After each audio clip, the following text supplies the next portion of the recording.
This is the 5 on 5 podcast presented by directmusicservice.com and Nuke's Hot Sauce. I'm one of your hosts coming to you live from sunny tropical Portland, Oregon. I am Phenom. To my right is Jupiter Williams. Nick Lopez is on his way. He's running about 10 minutes late. He's probably out playing volleyball or doing something like that. Playing volleyball with the Jabberwockies. Yeah, he's always out there playing volleyball. Yeah. And our special guest today coming to you. It never rains in Southern California.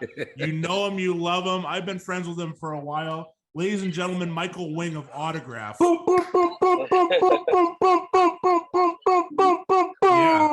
Yeah. Happy to be here, guys. That's the proper intro. It is. Michael, we talked with you just a sec before we hit record. How are you living, sir?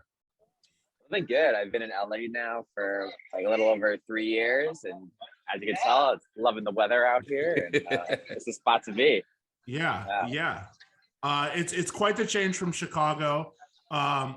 We met in Chicago 12 years ago, maybe. I want to say like 2009, 2010. Yeah, it's a long time. Yeah, about 12 years ago now. Yeah. You're doing like it was like kind of like that tail end of like the bloghouse era, I think. Yeah.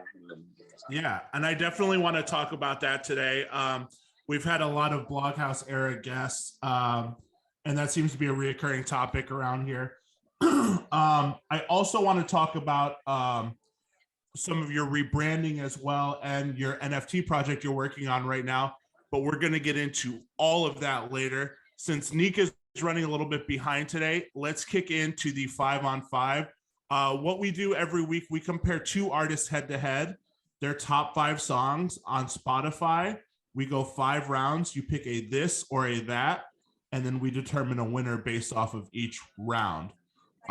It's Travis's pick today. Michael, I think you're going to know both of the artists. I think. Yeah. Travis? Yeah. Okay. Yeah, everybody should. Everyone should. If you don't, there's a huge rock that you're living under. Okay. Yeah. Right. That's fair. Okay. That's fair. Yeah. And I'm gonna let you pick as well, since Nick's running behind. See, God, I'm so mad about this now. Okay, yeah. Because I specifically picked these two so that I don't have to pick. You specifically? Specifically. Specifically. All right. What we got? So we got Diddy versus Okay. Jermaine Dupri. Okay. Yeah, I think we're gonna know all of these. Oh, you're for sure gonna know all these. Okay. Round 1. What do we got? Okay. Round 1, we got I'll Be Missing You versus Money Anything. Okay. Michael, which way are you going on that? I'll be missing you. Okay. Yeah. Man, I'm gonna go with Jermaine on this, surprisingly, because I've been listening to Steve Arrington All-Star sample Week at the Knees so much. Yep. I've been playing that nonstop lately, so that's the way I'm gonna go. Which way are you going, Travis? I'm the same way because I've been playing that out too. It's been it's had a resurgence in my life that I've found fun to play out lately. It's so good. I'm surprised someone hasn't made a house track out of that yet, actually. I am too. I bet there is out there. There is. We just got to dig. Everyone's been like repurposing those kind of vocals for house tracks lately. So much. Everything. Yeah. Round 2. I got a question about that. I'll make one. If not, maybe I'll make one. If I can't find one, maybe I'll do like a video making one, do like a quick flip. Oh, dude, please do. Michael, you're gonna do a set, and it's all gonna be like Diddy vocals and Jermaine Dupri vocals. You'll be like, I don't know how I was inspired by this. It's just something I came up with. Just Diddy, like take that. Yeah. Take that. And then Jermaine Dupri is like, you know what it is? Yeah, Diddy does have that house track with Felix the Housecat, where he's just like screaming nonsense throughout it. It's like 8 minutes long. And then I thought that was gonna be like Felix's like big break, because I think didn't he do a couple tracks with Diddy? Like I think so too. Yeah. Because they were kicking it heavy back then. Yeah. Michael, you've worked with Felix, haven't you? Not on music, but like early on, he was one of the first people that really like supported our music and was playing it out. And we got to do a bunch of shows with him. This was like 10 years ago or whatever. And he was one of like I remember just like that early like hitting and glitz and like for Clash era was like one of the things that really got me into it. It's like he was like always like up there for me as like one of the people I wanted to meet in Chicago at the time. Yeah. There was a little time in like 2013 or 2014 when he was just in Chicago a lot and he was going out quite a bit. Like and like he would do like Boom Boom Room at like Green Dolphin back in the day all the time and stuff. Yeah. It was like a second win for Felix the Housecat. And he was playing gigs where you're like, I can't believe you're playing this right now. Like you are a massive artist. I'm like, and people, I think everyone was kind of on the same page where they're like, holy fucking shit, this is insane. Like to see him. He did like a Red Bull party. I remember that. It was in this car garage. Everyone was painted. There was like dancers topless painted gold. It was just crazy. It was super dope. I think that was up in Ravenswood. But yeah, Felix is a legend. I want to make sure we give him his flowers while we have the show. Yeah, Felix needs his flowers. Yeah. Round two. Round two. I Need a Girl Part 2. Okay. Versus In My Bed remix. Drew Hill. What's the first one? I don't know the first song. I need a girl to ride. I need a girl. No. Oh, the Part other 2. one. Part 2. What's the second? With Genuine.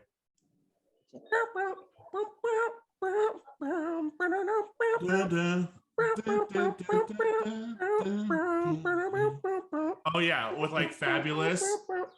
This is what. Yeah, it's like listen to this song. Yeah, it's so familiar, but I don't know it off the top of my head. I'm living under a rock. We found somebody under the rock. Yeah. No, that's fine. That's so fine. This is the one with Loon, Genuine, Mario Winans. Okay. Yeah. Yeah. I almost want to go back because I love Genuine, but I don't know the song. It's a good song. Once you hear it, it'll take you down that early 2000s rabbit hole again. Definitely, it was played on B96 like nonstop during that time. It was definitely played on Kiss 103.5. Like, GCI. Yeah.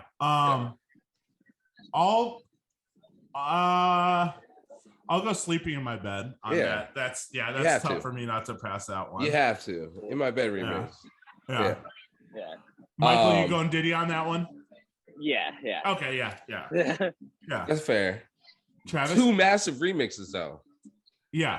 2 massive remixes. That's I like those Absolutely. songs.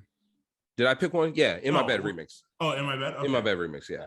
All right. Down. Round 3. But sorry, backtrack. Yeah. Both of these songs, both original songs were slow jams, and then both remixes were party.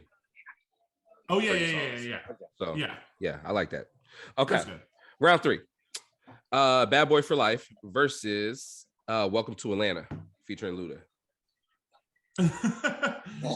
Michael, you know these, right? Yeah. Yeah. Okay. Which way are you going on this? Bad Boy for Life.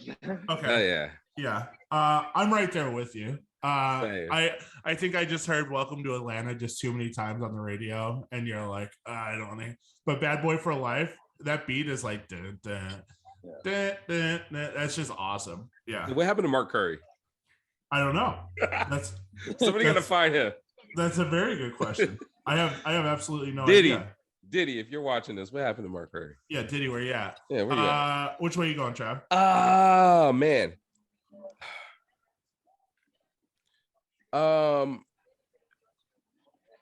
Welcome to Atlanta, just because of all the remixes that spawned from it. It's such a good posse cut, you know. That's fair. You just have a cut for every single city, and every single city's top artist came out and remixed it. So I thought that was dope. But I did like the Bad Boy for Life music video. With like Ben Stiller and everyone. Yeah. And Snoop, Ice Cube showed up in it too, I think. Yeah. That's I like that. Quintessential early 2000s. Mm-hmm. Yeah. Round 4. Okay, round 4. I Need a Girl Part 1.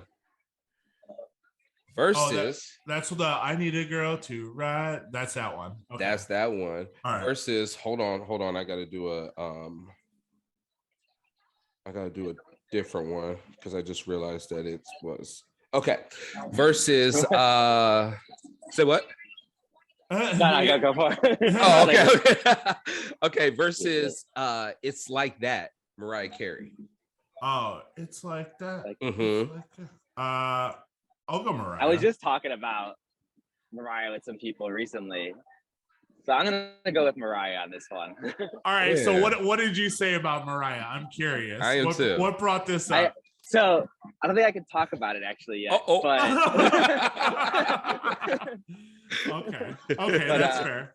But I gotta give my respects to Mariah and some of the cool stuff she's working on right now. Are you working with Mariah? Can you say that? I'm not directly, no. But okay, people I know. Yeah. That's fair. Damn. Yeah. Okay. Oh, cool. But we're 1 degree away from Mariah on the podcast. Yeah. And we'll say that. Fuck yeah. Dude, Michael, yes. Yes. We're gonna see in like 3 months. It's gonna be like Michael and Mariah dating like on an island. He's like, I can't talk about it. You never saw me. Like, yeah. Well, remember she has that island where Richard Branson stayed on Cribs. Yep. Mm-hmm. Yep. So sick. Mm-hmm. So sick. What's Mariah's net worth? It's got to be like crazy. Since Neek's here, Neek's not here. I'll number crunch this real quick. I'm gonna say 125 mil for Mariah Carey net worth. Net worth is hard though, because like some people get super overvalued and undervalued based on what they're. But Mariah, I do know, is investing in a lot of stuff, so I'm gonna like. I'm gonna go 200. 200 mil. Because of her investments. Michael said 200. I said 125. 320. Oh. Because I think a lot of that is her investments. It's like she invests heavy on stuff. And that's kind of one of the that's what we were taught. Like, that's one of the things that my friend was talking to her about. And I'm assuming she has a bunch of properties outside of that one on the island. She's just buying up real estate. And I'm assuming also that she bought her catalog too. Then. Oh yeah. No one's done a house remix of Mariah yet. That's what I'm saying. That's what I'm saying. I think she bought her. I think she owns her catalog. Oh. Yeah. That makes sense. Wait, I went I'm going It's Like That, Mariah. Okay. I'm going It's Like That, Mariah also, because of Mariah and that 45 that we just picked up from Seattle. Oh yeah. Yeah. Michael, you going Mariah? Your friend Mariah? Yeah. Yeah. Round 5. What do we got? Round five. We had Victory versus Confessions Part 2 remix. Confessions. Yeah. Oh. Yeah. Oh. Yeah. I'm right there with you, Michael. Since JD won that, then I'm gonna give that to Diddy on that one. I do love Victory. Do you? Oh my God. That's fair. Just that the Rocky sample and then Big coming up. At the beginning when he's just talking his slick shit. That video is dope. And I will say that. He said he calls himself Frank White. Yeah. Shout out Frank White. I'll give you that. Let's put you through the lightning round, Michael, and then we got a bunch of questions to ask you. The lightning round, you're gonna pick a this or a that. One artist stays. Oh, Neek's joined us. Neek is here. Michael, you've met Neek before on our chat with Haima. I think he's tapping in right now. Neek, can you hear us? Check. All right, we'll wait for him. I see him. Yeah, we can see you. The lightning round is a this or a that. One artist you keep, the other artists you have to get rid of. You cannot play them. You cannot listen to their music. No, nothing. It's like they never existed for the rest of your life. All right. Starting with last week's show. Michael, Armand Van Helden or Fatboy Slim? Man, Fatboy Slim I'll keep. Okay. No, this is so hard, but yeah, Fatboy Slim. All right. Limp Bizkit or Korn? Korn. Red Hot Chili Peppers or MGMT? MGMT. Jay-Z or Future? Oh, that's another really hard one. Yeah. Jay-Z. Okay. He's done too much. Yeah. Okay. Wait, I never heard anybody say that was a difficult one with Jay-Z and Future. That's a tough Really? one. That's interesting. Why is that not a tough one? That's interesting. I just never heard that. But if you really break it down, it is at a musical level. I like Future more than Jay-Z, to be completely honest. Uh-huh. But I think Jay-Z has just done more and is more impactful. Like, overall. Yeah. Oh, for sure. Both toxic kings. Let's not forget, Jay-Z is a toxic king. Just toxic dudes. Oh my God. Yeah. Single Jay-Z has the most ridiculous toxic lines, and it was so good. And I think Future just took it and ran with it. It was so good. Sensational. I think for some people would say Future. Definitely people in Atlanta would be like, I have no investment to Jay-Z. Yeah. Like I live 100%. in Atlanta. Future's my shit. Like, yeah. And Manny, our homie Manny, would absolutely say Future. Oh yeah, 100%. Shout out Manny. Ashanti or Sierra? Shanti. Okay. Disclosure or Jamie XX? Disclosure. Okay.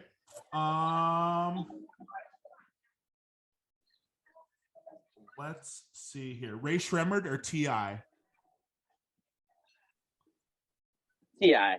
Okay. Calvin Harris or Soulja Boy? Calvin Harris. Okay. Beastie Boys or Run DMC? Run DMC. The Roots or NERD? NERD. That's a hard one too for me, but that's tough. NERD. That's a tough one. I will say that's tough. Queen or David Bowie? Queen. Drake or Dr. Dre? Ooh. Dr. Dre. Ludacris or Juvenile? Ludacris.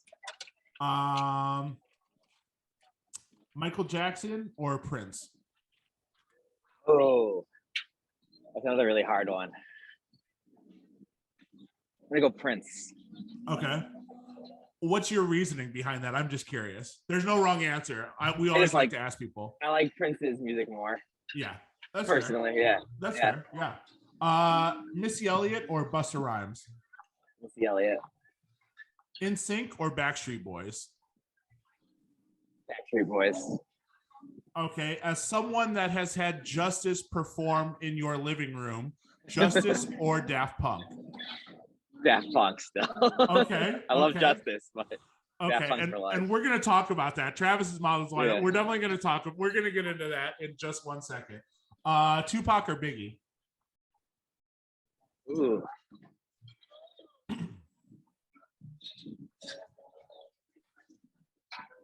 Tupac. Okay. Tupac. Mariah. I don't know. That's a tough. That's a tough don't know. one. I'm gonna go Tupac though. Yeah. Okay. Mariah or Whitney? Whitney probably, still, even though I like Mariah. Okay. Okay. And like last musically, Whitney. Okay. Last but not least, Hall & Oates or Outkast? Oh man. Like Hall & Oates influenced so much, but oh man.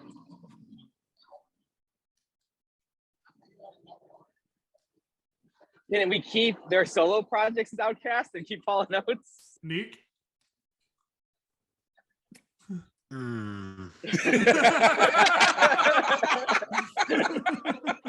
That's tricky. I'm going to say yes, only because Andre doesn't actually have a true Andre 3000 album. Fair.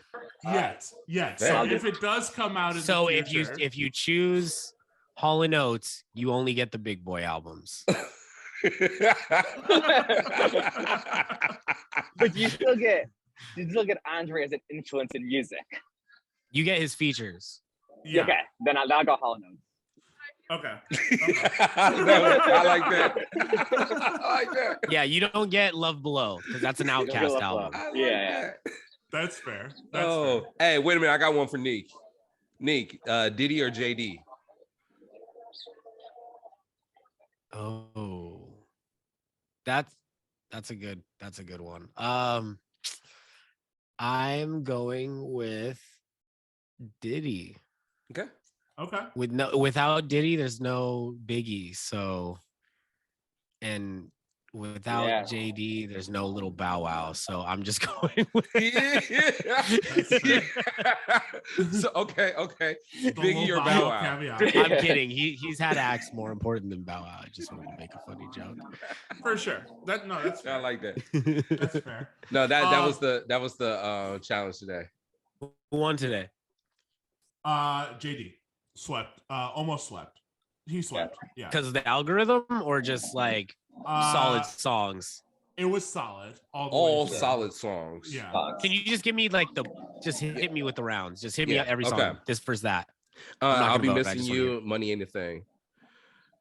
I Need a Girl Part 2. In My Bed remix. Bad Boy for Life. Welcome to Atlanta. I Need a Girl Part 1. It's Like That, Mariah Carey. And then Victory. Confessions Part 2. JD. Yeah, that was easy. Yeah. We do have a lot we want to unroll here. Michael, I spoke on it for just a sec. Tell everyone how Justice performed in your living room. How did that come about? So yes, throwing loft parties in Chicago. That's how I got my start. And we had a friend that it's a documentary about Justice that buried one of the guys from Justice in Vegas, from Chicago.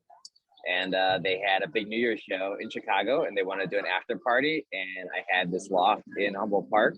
I lived above it, and the bottom was like an old abandoned bar. So it's not technically our living room, but it was this like abandoned bar we had below my apartment that we had rented out the whole building of. And they were like, let's do this after party. And we did a super dope Justice after party.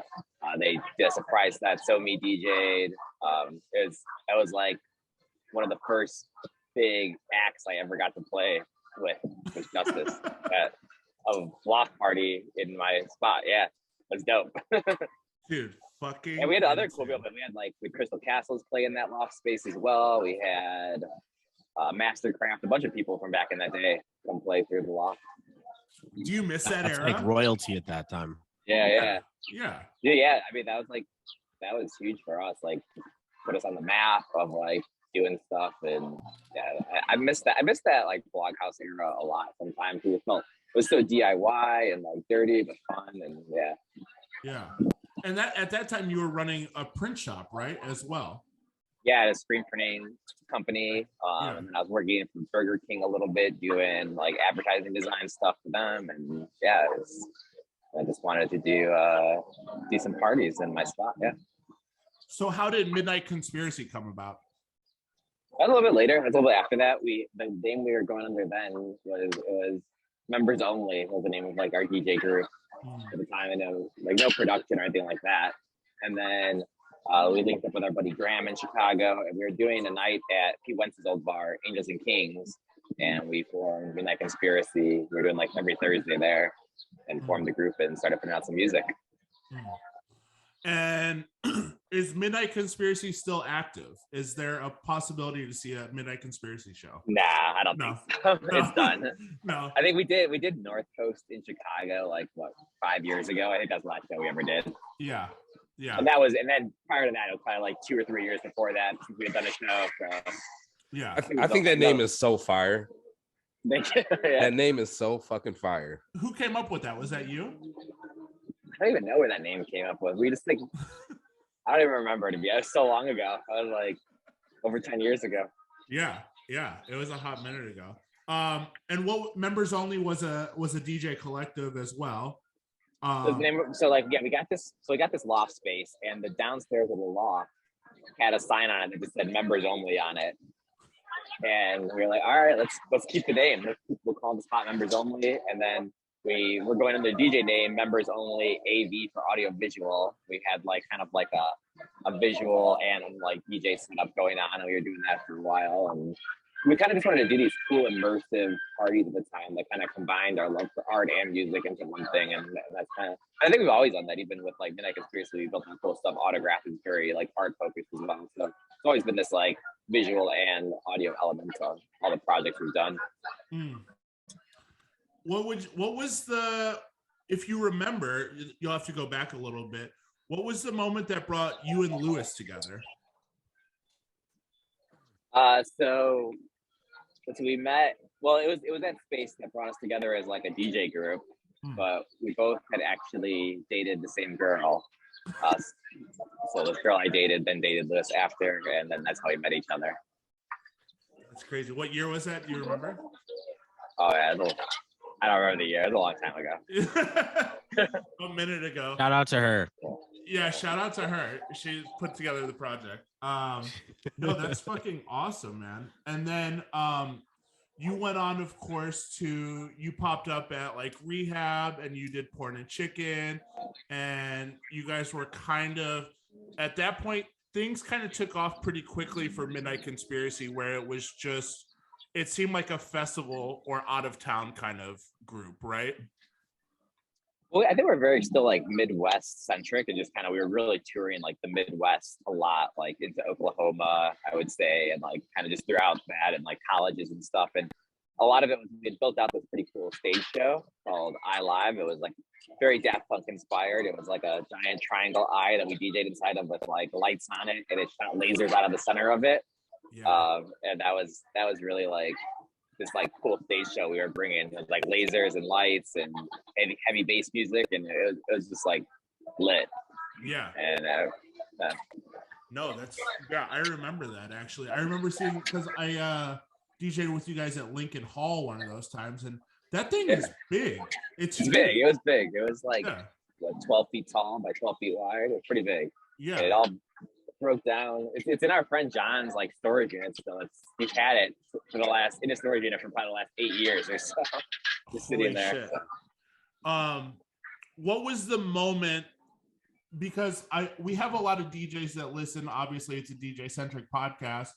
A lot of people rebrand and they decide, I need to go a different direction based upon maybe the music that you're making, or kind of if you're done with the project. What was that moment for you that was like, it's time to rebrand? I think it had a lot to do with just the shows that we were doing at the time. This guy's trying to get the umbrella down. 1 second. Hey, shout out. I see her in the middle of like a tropical storm. Yeah. For those of you listening but not watching, Michael is out in LA enjoying the beautiful weather on a patio, and the very windy weather. So it's very windy out here. Those umbrellas about to come up. What we're talking about, like, say that again. I lost my train of thought. What was that moment for you as far as rebranding goes, and if you could kind of walk us through that? Yeah, so as much as like I love the Midnight Conspiracy project, I think there were two things that made us want to really rebrand. First, it was that just like the parties we were doing were so very like this young college crowd, and I just felt like I was growing out of that on like a personal level. And then musically, I just like my musical taste was changing. I didn't want to do like heavy. I think we had like started out doing like kind of like this indie electro type stuff that like led into bass and some like dubstep, and I kind of wanted to get back to house music, and it just seemed something that made more sense to do a rebrand than to try to try to like do try to keep that project and rebrand the music within the project. Just to start a new project made more sense. Was that difficult? You know, I think a lot of people were just saying like, why would you do that? You have a good thing going on, you're getting booked, you're playing every weekend, all this stuff. But it wasn't really that difficult, I think, for us, because it was something we were passionate about changing up. So yeah, just wanted to change of pace at the time. At that time, do you remember what your goals in music were? Could you share those with us? Man, I don't think I had like goals in music. It was more just doing stuff that I was passionate about. So like for Autograph, the first show we did, we just really wanted to do this like art infused Andy Warhol pop art themed party. We did it at House of Blues, and like we transformed the whole space. I was really like inspired by like the boiler room stuff going on at the time, where they had like the DJ booth down on the floor, and everyone was kind of like in the DJ booth hanging out partying. So like in the DJ booth on like a little like 1 foot riser right in the middle of the dance floor, no stage, everyone just partying like around it 360, and then had like some cool art installations on the stage people could go interact with. You could walk up on the stage. So I just wanted to really do something different, and that was really the big inspiration for I think everything we've done. Is just like, what are we passionate about doing? And when you're passionate about doing something, you're gonna get way more out of it. You're gonna put way more into it, and I think it's gonna be more successful. And without a doubt, this project has gone absolutely through the roof. I've seen you at many festivals. If we can look at some numbers here on Spotify, 1,294,000 followers or monthly listeners on Spotify right now for your autograph project. So major props to you, man. Let's go through your top 5 here and see what songs stick out to you. If you have a favorite or if you think it's interesting that it's placed in that order. Your number 1 is Move All Night. Yeah. Number 2 is Gravity, the Flyboy remix. With French Horn Rebellion. Number 3, You Might Be, the Goldfish remix. Number 4 is Easy with Papa Ya. And then number 5 is Dream. What's your favorite song out of that group? I have a favorite out of that group because they're very different and like and it's funny because they're all kind of like from different points in time of autographs. Like Dream is the very first song we ever did, and it's consistently in and out of our top 5, like always. And that's like really like a slower like song and like kind of lends itself more like that tropical house sound that we had kind of started with. Whereas like Move All Night is more of like a nighttime house type track, you know, with vocals and stuff. Move All Night's interesting though because that was one of those tracks where like the first year it didn't actually do much in plays, and then like all of a sudden it just started picking up steam, and now I don't know how many plays it has right now, but it keeps growing like insane, which is cool. So yeah, it's like interesting. Like that song for the first year wasn't even in our top 5, then it came out, and then a year after it comes out, it's all of a sudden in our top 5, and now it's our number 1 song. So it's kind of an interesting story behind that. That's crazy. And before we hopped on here, you said you're playing quite a bit in Vegas. You just played Area 15 not too long ago as well. Yeah. What's your main influences now as far as your live show goes and as far as the music that you're listening to? I've been really that vocal club type stuff, like vintage culture, A-Lock, a lot of that Brazilian, like house music is really influential to what's going on. I love Medusa, but I also really love a lot of like the more like housey Medusa remixes they do of like other people's songs. Love that stuff. Yeah. So I think it's like this line of like pop music meets house music and kind of like how they're combining it with each other. Yeah. No, that's fucking dope.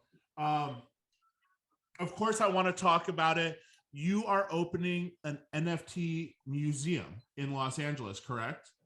Yeah, we have. So we do. Yeah, we're opening up. We've had a studio in LA for 3 years now since I moved here, called Project Parallel. Yeah. Got a music studio in the back, photo studio kind of in the front, and like a pop-up shop. It's in like Silver Lake, Grand Park Village area, and we've been doing a lot of NFTs and bought like 8 NFT display screens, and we're gonna be opening it up as like a pop-up NFT gallery moving forward. And we've got a lot of big stuff in store for NFT LA, which is the end of this month. So super excited about that. As DJs, as music people that are just getting into that NFT realm, can you give some advice to listeners as far as dipping your toe in? I think first like buy something from somebody, and like it'll kind of give you an understanding of like why those projects you buy will either fail or succeed. And I bought a lot of projects that have obviously failed as well, but I think you see like where their shortcomings are in those projects, and then the ones that succeed, you see why they succeed, and it gives you an idea as like an artist what it takes for a project to really succeed, you know, for yourself, and it gives you insight into it. And then just get involved. Like I wasn't on Twitter and Discord probably until I got into this stuff, and now I probably spend more time on Discord than I do on Instagram. So it's just like really talking to people, getting to meet people through those channels. How many NFTs have you purchased so far? Do you know? Have I purchased? Oh man, a lot. A lot. But I've sold a lot too though. So like I'll like purchase and like because a lot of times like a project will drop, I'll buy like 3 or 4 of that project and then try to like sell like half of them right away. Try to flip them. And, I don't know. It's like a whole like it's almost like a game. It's kind of like gambling a little bit. Right. Like trading cards, even like trading cards. Yeah. Get a rare. Like you pull a rare card, like Right. Can you tell like, us LeBron about rookie card? Right. Can you tell us about your biggest come up, what you purchased for and what you flipped it for? A lot of stuff I'm still holding that I guess would be worth stuff right now, but like the biggest would be like stuff I bought probably for like like sub $300 and sold for around like 3,000. Like a 10x. Yeah. That's so awesome. Yeah. But I've also bought stuff like there's one thing I bought for one ETH at the time, which was a little under 3,000, and it's like pretty much worthless now. So it goes both ways. Right. So the NFT Museum, are you welcoming in? Is it going to be collaborators? Is it going to be a rotating, or how does that work? We're working with so there's an awesome NFT gallery in Chicago called I'm Not Art. They're like so I met those guys and we like are curating our collection with them and teaming up with them on a bunch of stuff. So we'll probably be working on them on the curation side of artists for our space. And yeah, they're just really tapped into the scene. And they started as like a metaverse based gallery and then opened up a physical location in Chicago and just kind of working with them to keep expanding their brand and like networking our brands together into something here in LA. That's dope. And are you still making music as well? Yeah. So I guess I gotta announce this now because it'll be announced on Friday. But we're announcing our next album this Friday called Affirmations.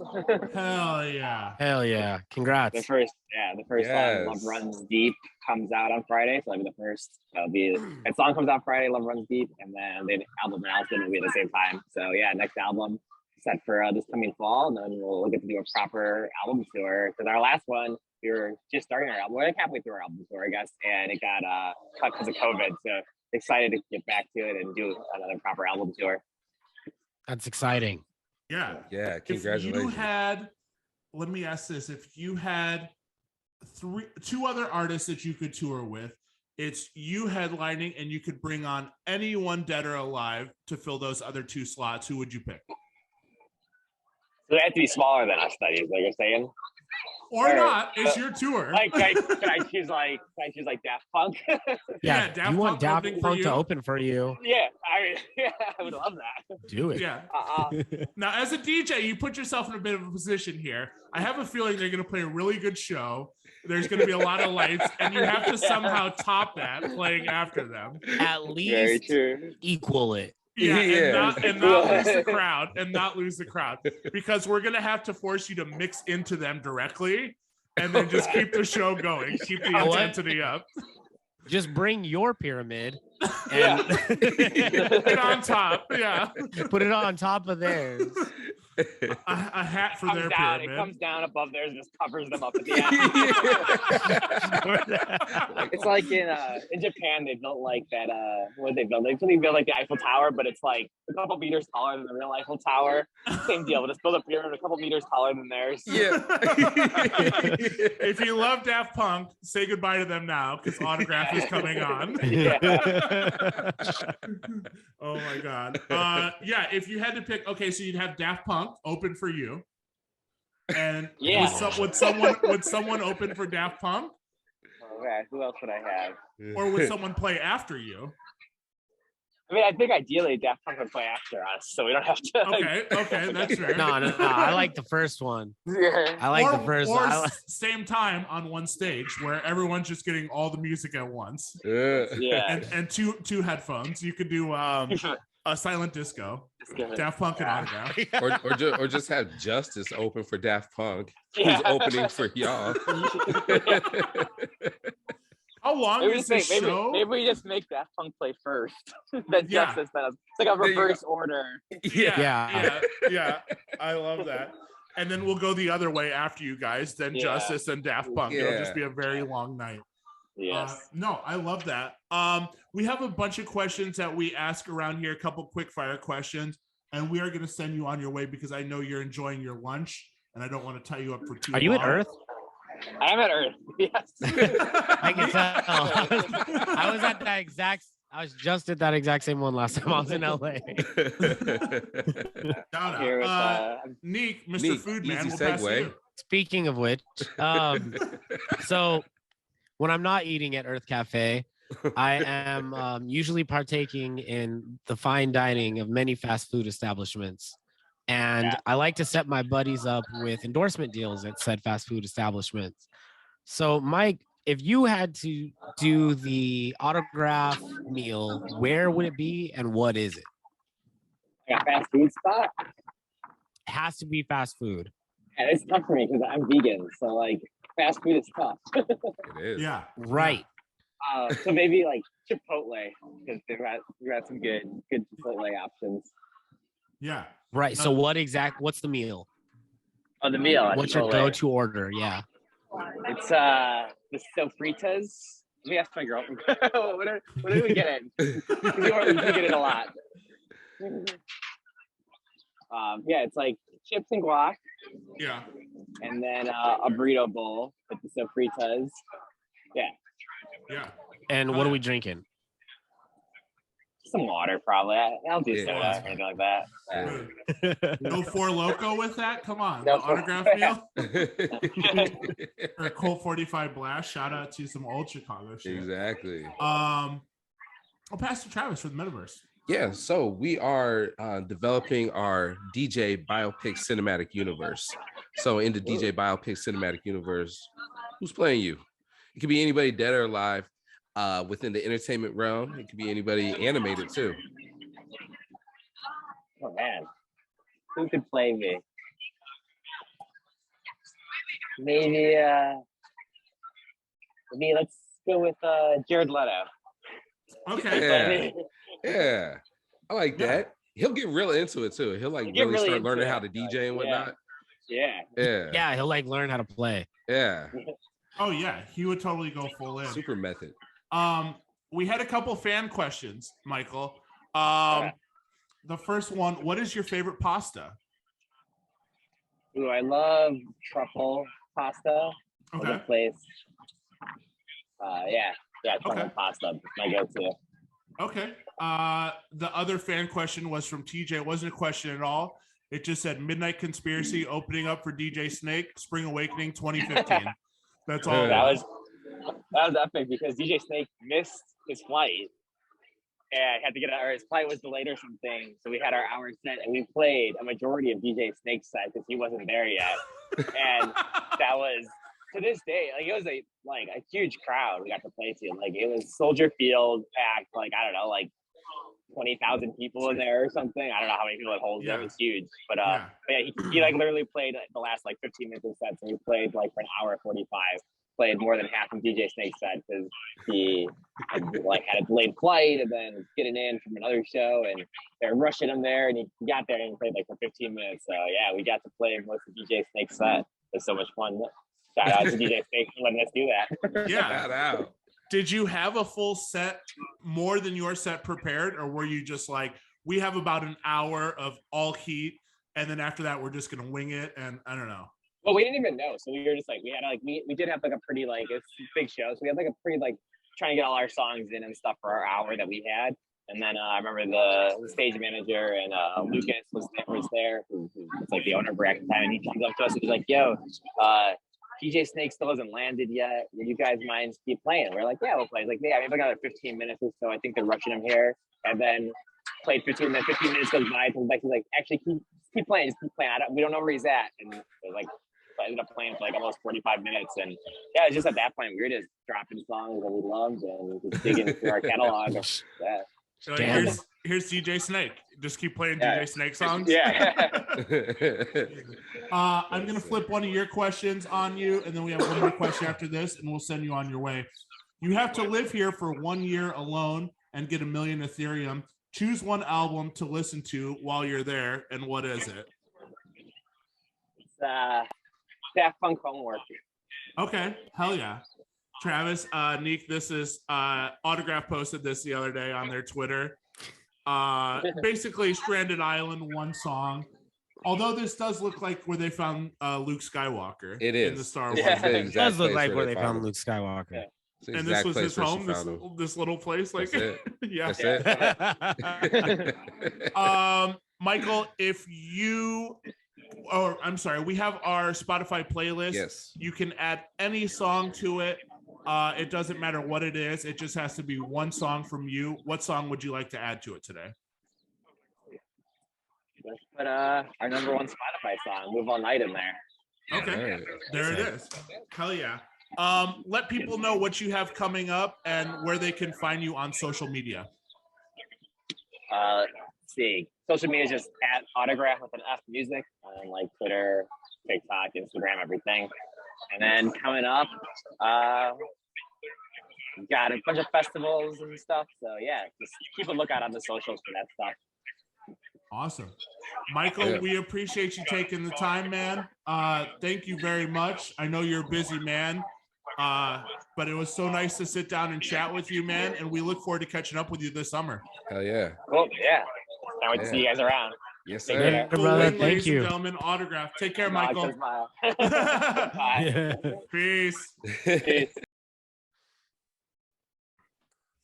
All right, we are back. Shout out again to Mikul Wing from Autograph. Thank you, Michael, for joining us. Shout out. Like to do a 2-part episode sometimes because we know people are busy. Michael was enjoying lunch, and we have a lot of topics that we need to catch up on. Just the boys around these parts. What can we start with? Your guys' trip to Seattle. We should start about Seattle. Yeah, let's do that. I was thinking that's a good launching point. Let's start recent and push back. Recent, yeah, front to back, side to side. Okay. We played in Seattle on Monday. We did Motown on Monday, Seattle. Shout out Swerve One. Shout out to Swerve One. Shout out to the whole team up there. Blue Eyed Soul, Supreme Rock Sessions. Jeff. Yep. 100 Proof. Yeah. Shout out to Jeff. It was good. It's definitely Motown. Anything on a Monday is tough. We'll start with that. Right. It's fucking tough to throw a weekly party. And I think we alluded to that previously on the podcast where it's like, it's a labor of love. And you're sitting through a lot of weeks where you're like, how the fuck do I get people out on a Monday? And we definitely are. And Nick, I know you were hesitant to throw a weekly for that reason. Yeah, I am adamant about avoiding weeklies, and I try to do monthlies. And even more recently, like I've been messing with, because of Paradise Fever, now going to a bi-monthly.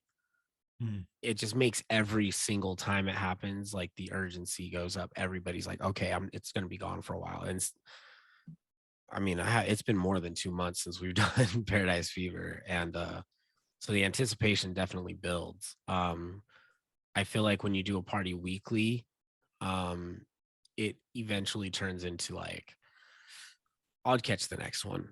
Like the priority goes down. Right. I don't feel like if you're having a lazy Monday and you're just like, I don't really go out, I'll just go out next week. Right. And then everybody feels that sentiment. And it only takes one person in your crew to say that, and then you don't go. Right. You know what I'm saying? Like if the three of us are like, yo, let's go out this Monday, let's go to Motown. And if I'm the one that's like, yo, guys, I'll just catch you guys next week. I'm going to sit this one out. Now you guys aren't going. Like there's a 90% chance you guys are going to be like, fuck it, I'll sit out too. Right. It is a double-edged sword because it does keep you sharp. If you're playing every week, if you're throwing a weekly party, you're on it. I don't know anyone that's DJing nonstop that isn't super crisp right now. Like everything is down. They know their song front to back, side to side. I'm going to play this here. This goes there. Hands go up here. Hands are up like I predicted. Hands go down at this point like I predicted. You're sharp. But it's such a time commitment. It's beyond, and especially for you. If you threw Paradise Fever weekly, I think you would just be like, I don't even love this party anymore. Yeah, now we're getting into environment versus just showing up and DJing somewhere. Right. 100%. Because yeah. Yeah. There's a And difference. Yeah. there's a big difference with that. With like programming an event.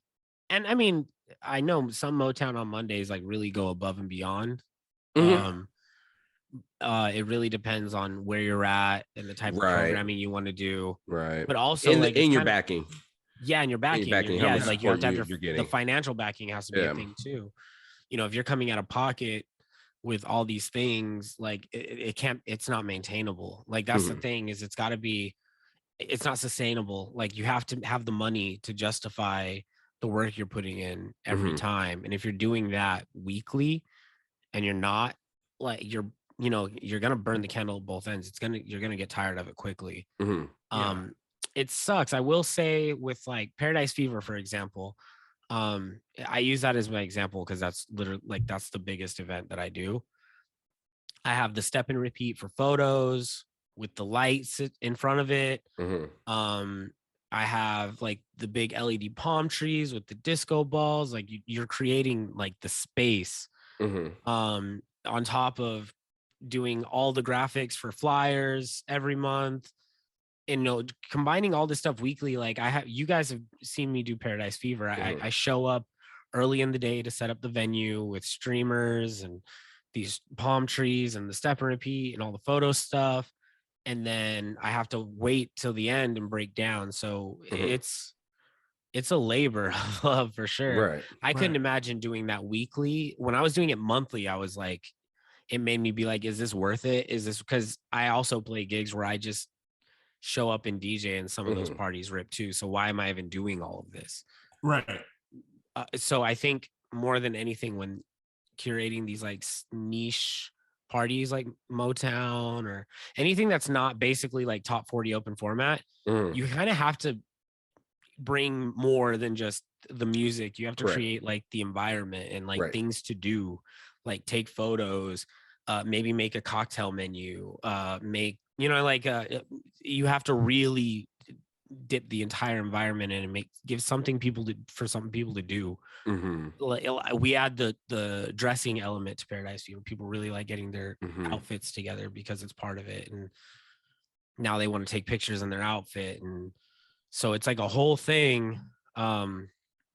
If you're gonna do a weekly, it's tough. I've never that succeeded. Doesn't work weekly. No, people don't. That's the bad thing about have a fresh, unique disco outfit once a week. That's asking a lot. Right. And I think if it could be done, it could be done in Vegas, because you are shuffling so many people through. Yeah. And it's all like every week. That's the anomaly of Vegas. Every week you're playing to 60 different cities. Yeah. And that's something that it's funny you bring that up, because I was just gonna say, like, I've always been in the mindset that like, Motown on Mondays wouldn't work in Vegas. Like the people here just aren't. There's not enough of them that are willing to go out weekly, And that's actually a cool way of looking at it, is that, depending on the venue, like if you're on the Strip, you're playing to a different crowd every week anyway. Right.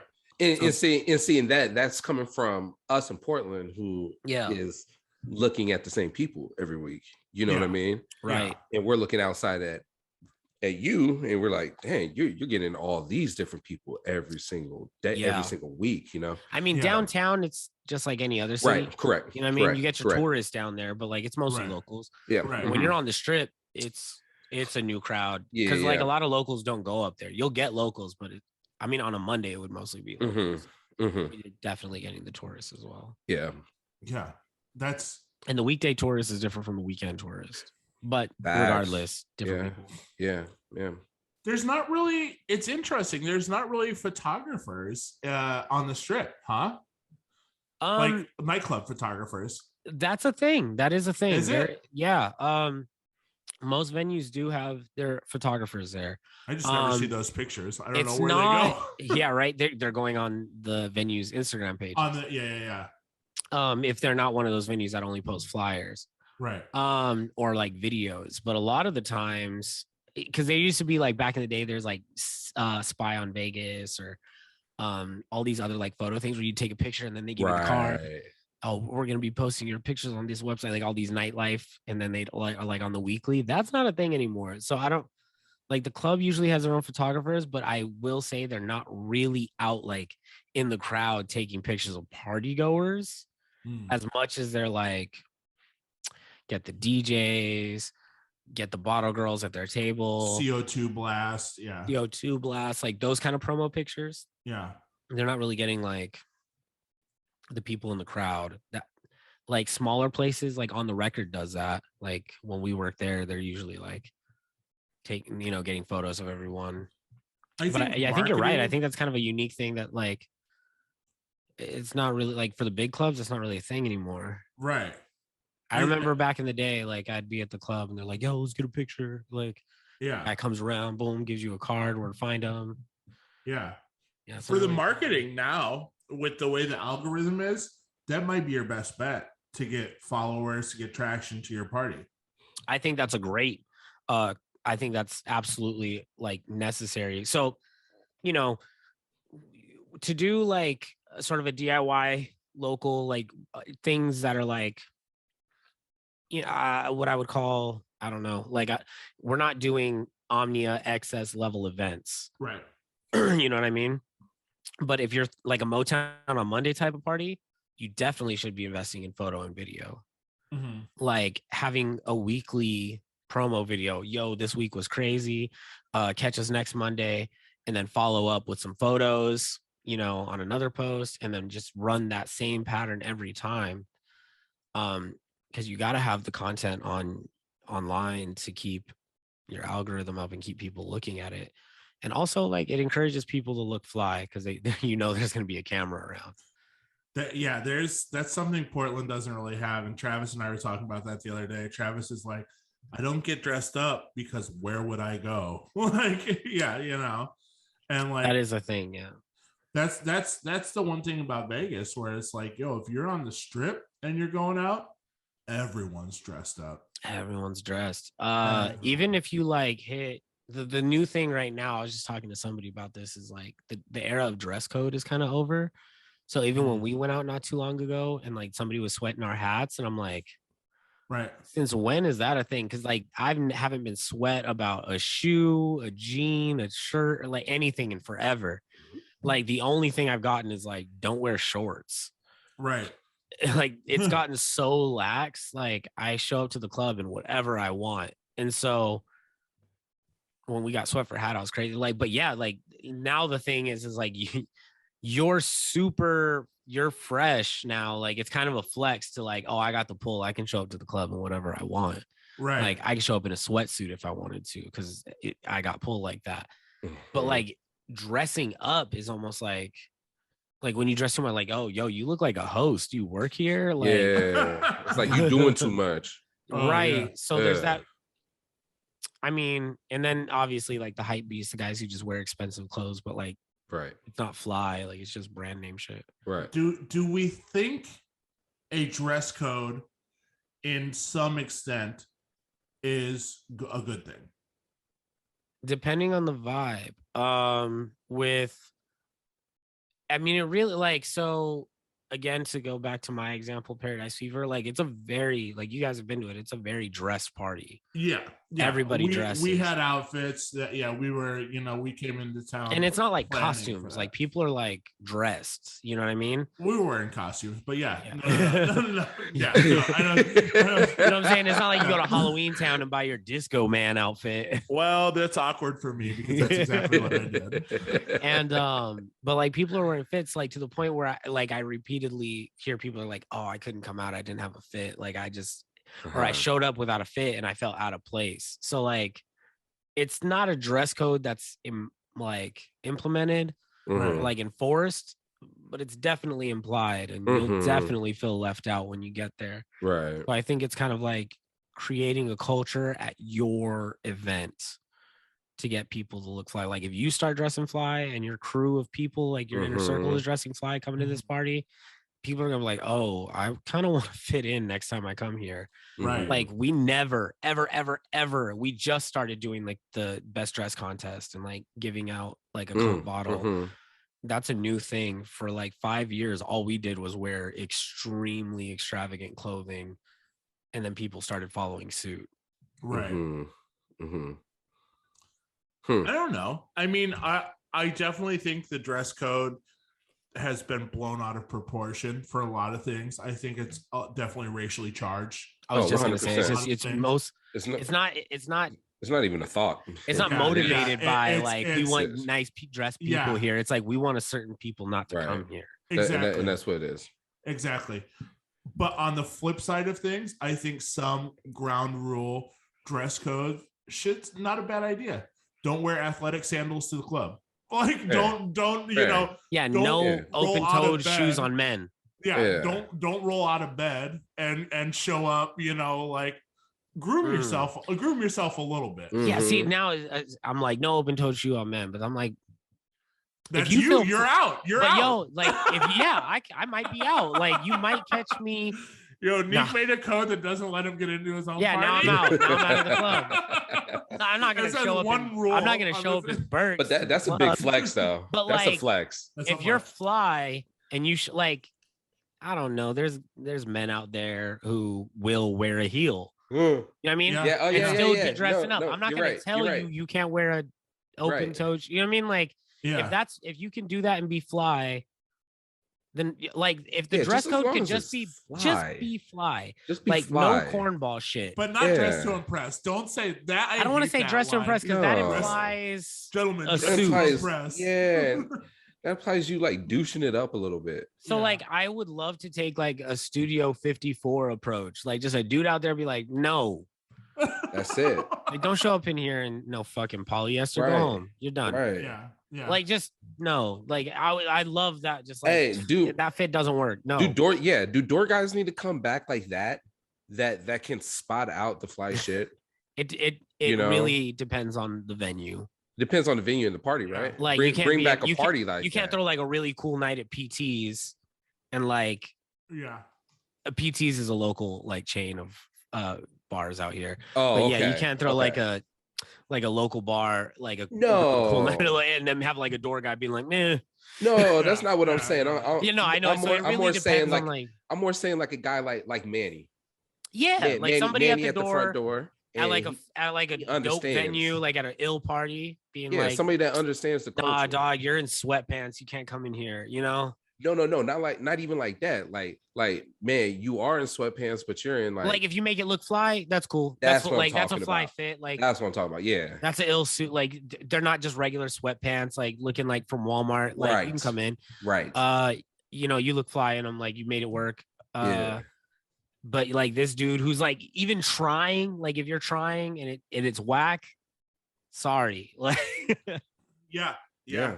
Like because there's dudes out there who like really try and not a dude, just people. There's women too, like that try and that shit just would not fly. You're just doing too much. This is coming across as mad elitist, but like it is, but at the same time, though, I'm half joking when I say all this. Stuff needs to be cleaned up.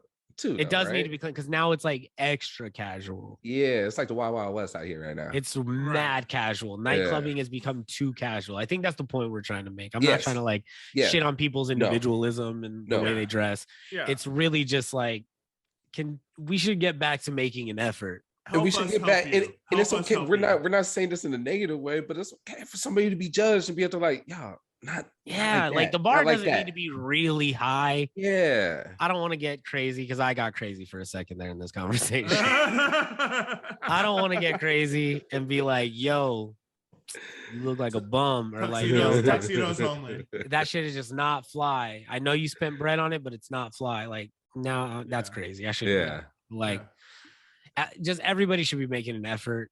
There we go. Just make an effort. A better effort. Yeah. No, I agree. Nick, do you have any interest in doing a weekly? No way. I would, in an ideal world, I would love to. It really depends. Like for a while, I was doing weekly at like Area 15 in their middle bar. And that's great. That's perfect because it's like a tourist spot. That's kind of like a clock in, clock out type of situation. But like a straight up like event, like of my own creation. At the level I do my own individual parties, I don't think I can maintain that. No, you couldn't. And honestly, like I don't think it would hold steam. I really don't think like a really big event can happen. Like we say all the time, lightning doesn't strike twice. Mhm. You can't like expect to have this magical, like incredible night that's like so much fun, and then next week people are gonna come and create that feeling again. Mhm. It just doesn't, for me anyways. Motown on Monday is a killer party, and every time I popped up to one, they've all been ill. But like I don't know what happened. I don't know. I wasn't really in the scene when they tried to do it in Vegas. Uh-huh. But it hasn't happened since. So I don't know. Yeah. It's a hard deal, man. Like weekly, not even to speak on Motown, just weeklies in general are hard. And like I think the energy that comes with the weekly is like a clock in, clock out type of thing. Mm. So like It's tough. a bottle service club type, like that's the kind of thing that happens weekly. Right. Mhm. Rinse and repeat. There's a tough middle ground where we talk about it all the time, where your hobbies should not become your work. Mhm. And I think Yes. that falls into it. If you love something so much, if it's so important to you, do not bombard yourself with it. Mhm. Yeah.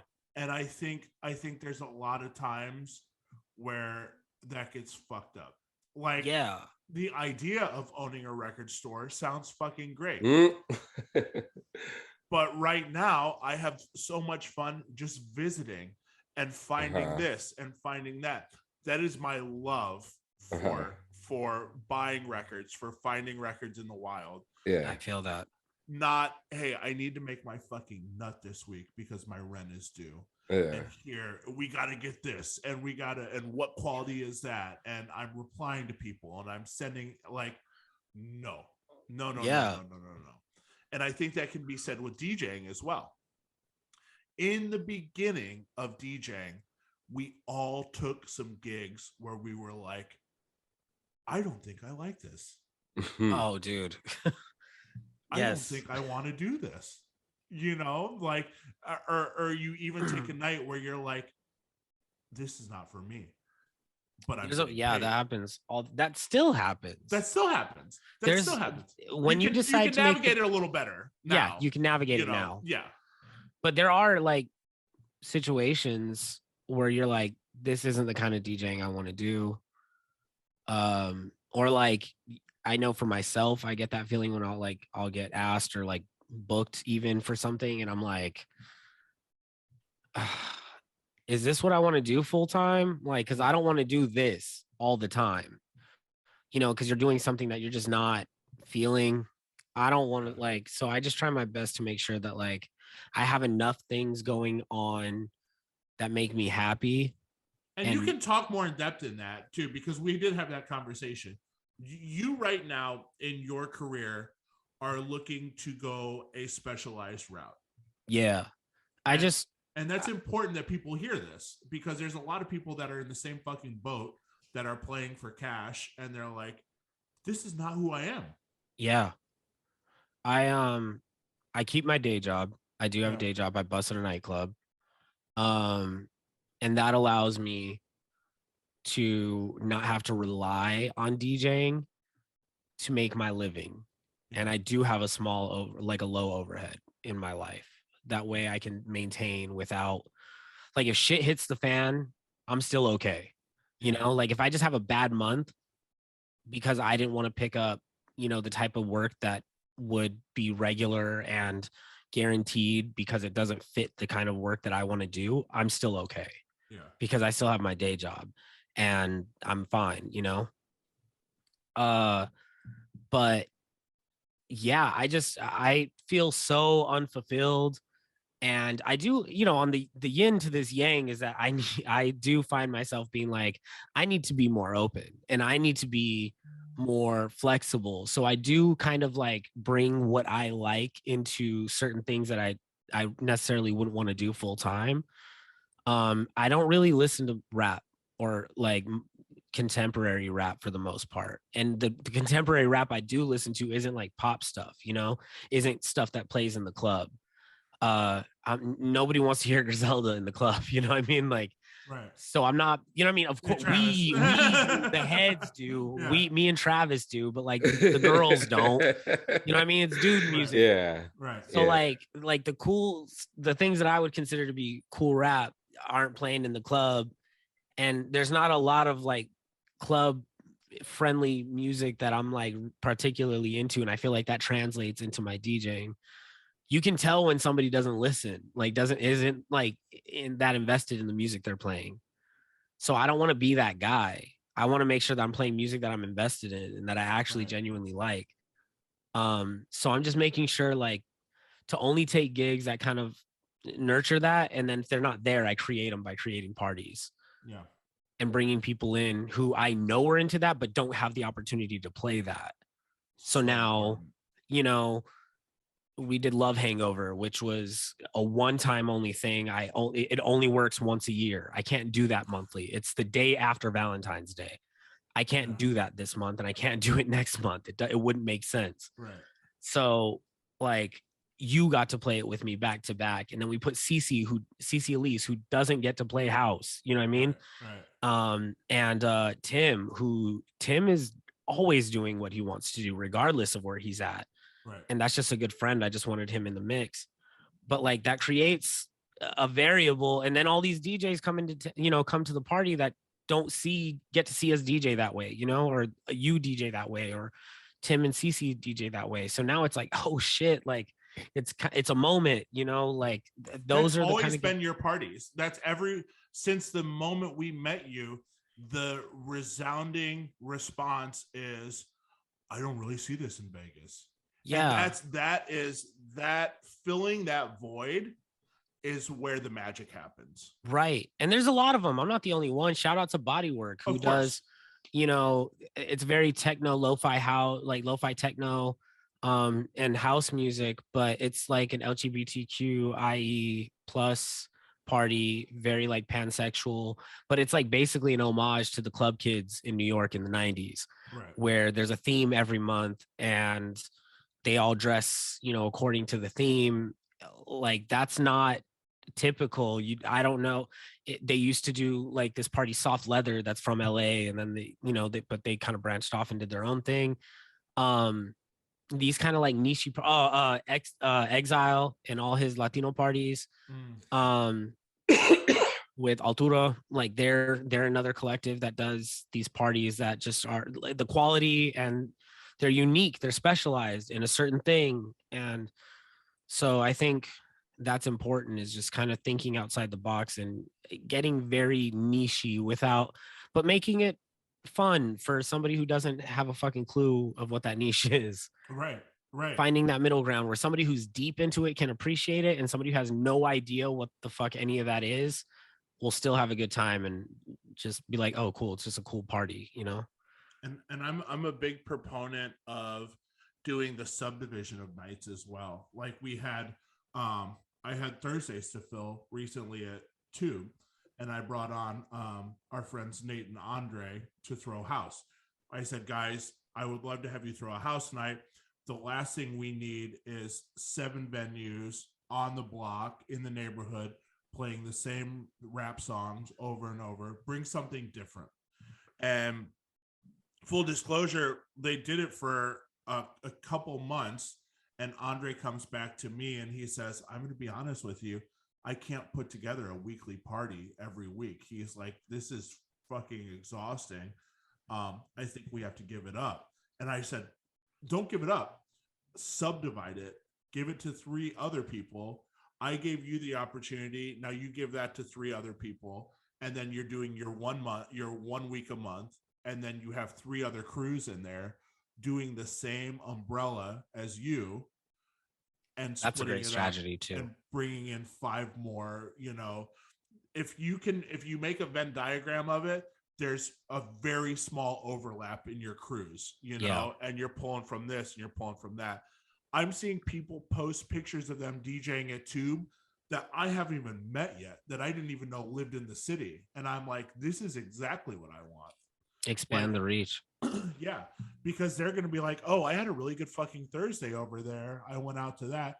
let's see what goes on a Saturday. Let's see what Right. goes on a Friday. You know, when you're fishing with such a wide net like that, and granted, it's tough to be able to give people opportunities, but when you do have that chance, like you with Cece or you with Tim, and you're like, hey, your crew's not necessarily the same crew as mine, and vice versa. Like you bring more people into the fold, and that's what it's all about, really. Yeah. You know, finding that middle ground. 100%. It's it can be tricky, but it's also like I think we've all talked about, like, you know, the great thing about being a DJ is being your own boss, right? Right. Like, but at the end of the day, you're still relying on somebody to hire you and give you a check. Yeah. So you're not really your own boss. You're a freelance worker, you know? Right. You still have a manager, you still have a boss. The way to kind of like wean around that is to make DJing bigger than just showing up and playing music somewhere. It's like, I have to curate an entire event now. And it doesn't need to be a festival, but like a party where you program DJs and things to do at that party that promote, you know, maybe get into learning like liquor into liquor sponsorships and how to attain that and how to maintain those relationships. And now you're learning how to sell specific brands so that way you could get paid and the venue can make money. The hat becomes bigger. Obviously, the workload becomes a little bit bigger, but now you're actually your own boss, and if you have multiple of these things, now you may end up with like a few monthlies and now all of a sudden you're working weekly doing cool shit. Right. You know, right. Like you're working every week doing something cool versus every week I'm doing, you know, Paradise Fever, playing disco once a week. And now I fucking hate disco. The thing that I love the most, I hate. You know what I mean? Right.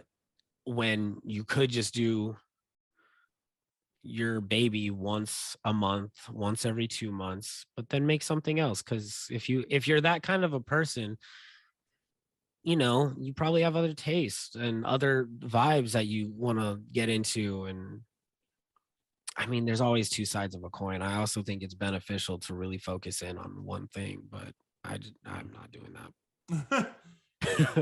I think guys that do that, or guys and girls that do that, are wildly successful. You know what I mean? But that's not for me personally. But I think that also goes along the same lines of now where you have to do it all. You know, just like you are creating that idea, you have to do it all to stay relevant. We said, what if you take 2 weeks off social media, people ask you why you fell off? Like people won't even ask you because they don't remember you exist. Yeah, after 2 weeks, you know, after 2 weeks, they will completely forget you exist. Yeah, and so now you're sitting here wondering, why am I not doing this, or why aren't like, and that comes back to you not actually being your own boss because you got to wait for people to give you things. Right. You constantly have to remind people that you exist and that you're working and that you're passionate about your thing. Otherwise you'll just sit there pissed. Right. You know, I really think it's not a monolith. This DJ shit is not a one-way, like, right. It's a network of roads and bridges and that go every which way, and there's different versions of it to where you can really manipulate this shit, but you can make a living doing it in so many different ways. You just got to get creative. And if you're not creative and you just like top 40 hip hop and R&B, that's cool. There's a lane for you. You know what I mean? There's a lane for that. Yeah. And you're going to do, if you're good at it, and like more than just being a good DJ, you have a cool image, you have a cool Instagram, like you're a cool enough dude that people want to talk to you. Cause I think likability is more important than actually good DJing. Yeah. Nobody wants to book somebody they don't like. You know, if you're a dickhead and everybody knows it, you're not going to end up working. That's true. But if you're a cool dude and you're like a medium skilled DJ, you'll probably do well. We've seen it. Yeah. But also, like, I think a lot of people are missing the focus now of make it sound good before. At the end of the day, it needs to sound good. It just needs to sound good. You could be skilled as skilled as fuck. You could be 4-color Zach level of skill. and just play whack ass shit or just like do too much that I can't bob my head to, that shit don't matter. Right. There's people need now more than ever. People just want to have fun. Would anybody in this group consider themselves to be like a highly technically skilled DJ? Not at all. Right. Like I personally don't. No. I'm really just playing this song to that song for the most part. You catch a loop, you know, some like I'm not getting very tricky is what I'm saying. But like my ability to put two songs together that you both, you know what I mean? Like it's just those songs that I'm picking. But there's a lane for that. Just there's like a lane for that. That's it. There's just a lane for everything. You just got to find it. There is power in knowing a lot of fucking music. There's power in it. It's 100%. But I've really just come to this epiphany, and it's kind of like I have bad vision. Of my entire life, I've had bad vision, and once I figured out that I needed glasses, the world changed for me, right? And like now I can see all this shit, and I'm like, oh my god, there was so much more that I realized. And now I'm like at this point where I'm like over a decade into DJing, and I'm like, oh my god, there's so many options. Like I used to think that I had to like find a sound and fixate on one area, and now I'm like, oh my god, even the biggest DJs change over time, right, into completely different things, and people still like them. I think I got fixated on just like that stupid ass question people ask you when they ask if you're a DJ. They're like, "Oh, you're a DJ? What kind of music? What's your genre?" Right. Like, right. No, what do you mean? True. I'm a DJ. It's true. And Michael's a perfect example. Michael went from making dubstep in Midnight Conspiracy to house, and now or to tropical house, and you know, is like, hey, we did some tropical house, but that's not who we are. That's not one genre defining That's who us. we were in that moment. We make that, but we make so much more. You know, he said his top 5 song on Spotify right now is a song that didn't hit when it came out.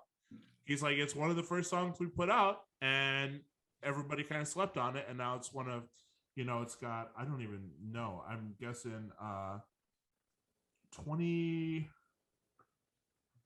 million plays on Spotify.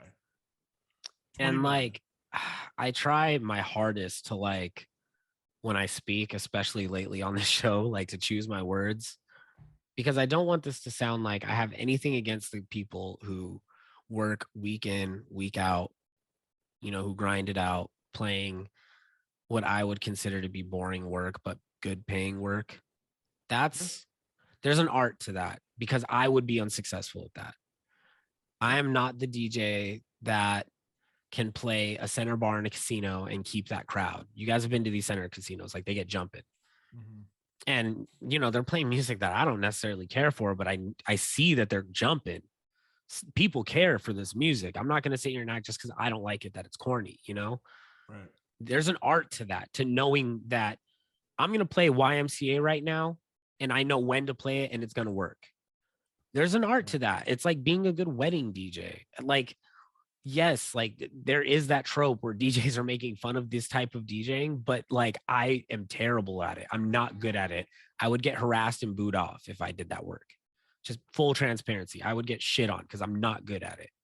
So there is an art to it. And so when, like, now I listen to it objectively, like I don't care if I like the song. I want to know when you play things, and like, oh my God, I can't believe this worked. Like, and you knew that, like, you, because you're here fucking all the time. Like that's a skill. That's a fucking lane. Like, so I don't want people who listen to this podcast and play that kind of work to get discouraged and be like, oh, I should be doing something more like fulfilling or whatever. Like, just fucking, what I'm saying is that do what works for you, do what you're good at, and like just be good at that. Like, just like really zero in on that.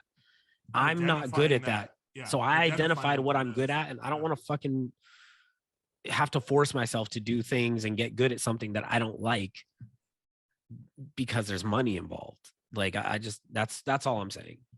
I think everybody else should find what they like to do and find a way to make a living without it being overwhelming. Does that make sense? Trav? Yes, that makes a lot of sense. Yeah, that makes a lot of sense. Yeah. No, Neek was on and Neek's potting today, man. Yeah. It's only because it's only been a conversation that I've just noticed has happened with me lately. Is like, which is even better. I'm glad that it's on the pod. I'm glad that it's gonna be recorded and out there in the universe now, because I never heard this from you. You're potting your ass off right now. So hey, go ahead. please don't stop. Like seriously, you're saying some good shit, man. Yeah. No, it's you're absolutely right, Nick. And it's conversations you and I have had. It's conversations I've had with Trav. I'm sure it's conversations you guys have had with other people as well. It's now that we're back in it, there's a lot of new faces. There's a lot of switch up in clubs, in venues. No one's really, people are just starting to get really back into touring as DJs. It's starting to ramp back up. But it's all, people have had 2 years to kind of think about this and kind of build friendships and kind of build new alliances and kind of shuffle the deck with no confirmed relaunch date, Right. So we are obviously, like, as you guys know that are listening, our passion project was the podcast. We went in and right when shit hit the fan, we decided to make this podcast. This is episode 94, 95, something like that. Something around there. Yeah, we're over a year in on this. We're coming up on 2 years.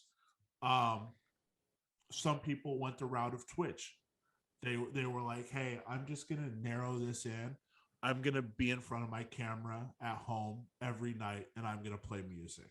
And I'm going to talk to people from around the world, and I'm going to meet people, and I'm going to maybe leverage that into a source of revenue or a source of opportunities, or it's just filling my loneliness of me being at home and can't go out and can't do what I want to do.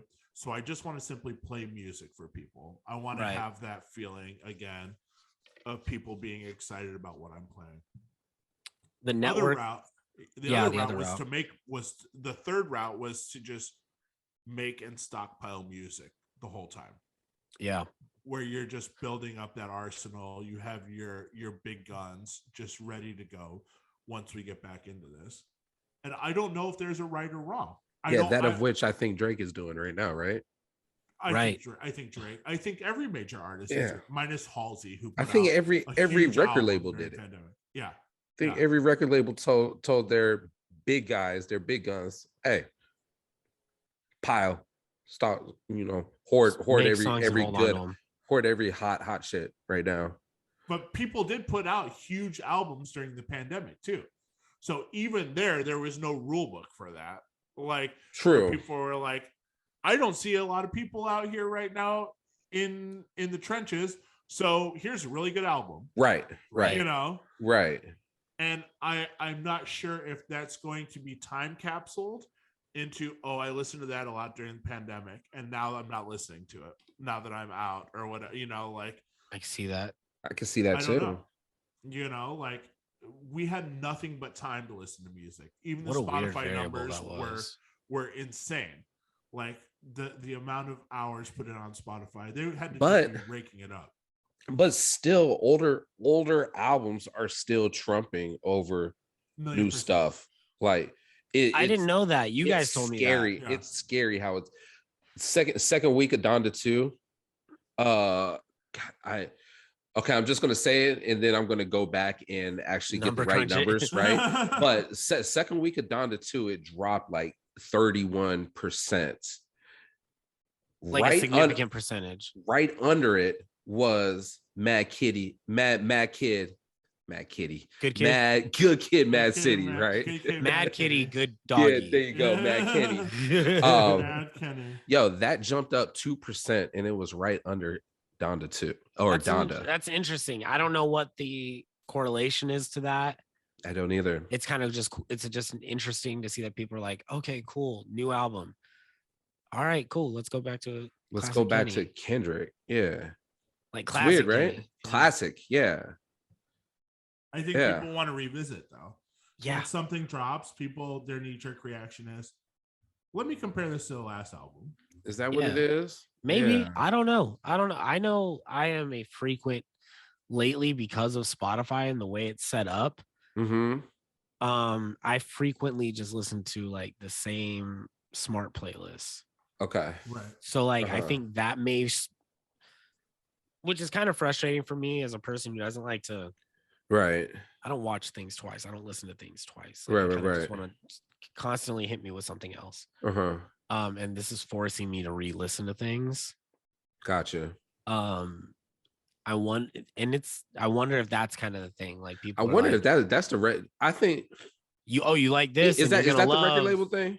Yeah, that's trying to recoup their money that's back. Algorithm shit. That's like, oh, we created the smart playlist for you, and they're the fastest things to get to right on Spotify. So they probably all the people who listen to Donda 2 on their smart playlist probably got a song from there and also had a song from Good Kid, Mad City, like Drake. Okay. Probably had Drink and Swimming Pools was probably in that playlist. And you only have to listen to a song a certain amount of times. Yeah. And it counts as an album sale. Okay. So that's why that whole album probably jumped up. Gotcha.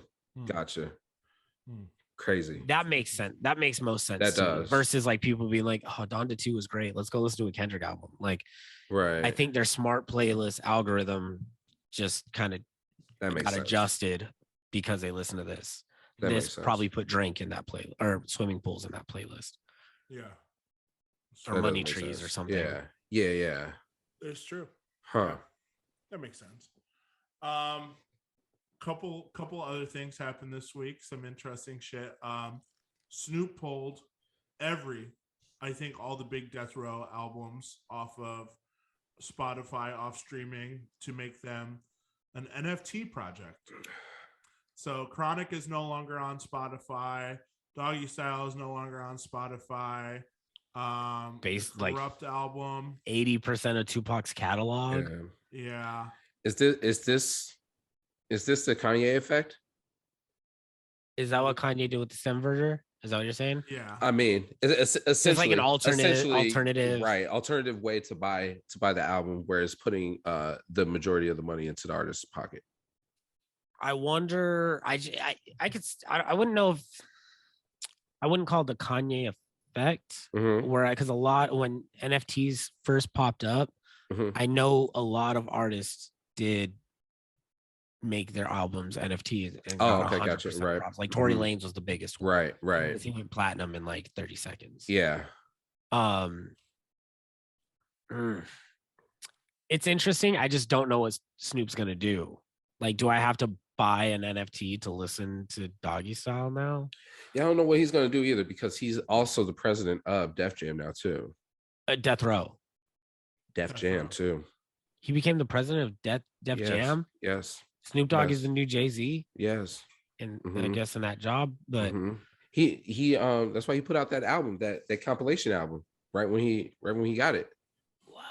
Yeah. I heard the song off there finally. I actually executive creative consultant at that executive creative consultant. Okay. Yeah. That's crazy. That's sick. Yeah. Oh and man, just like us to talk about something like a month later.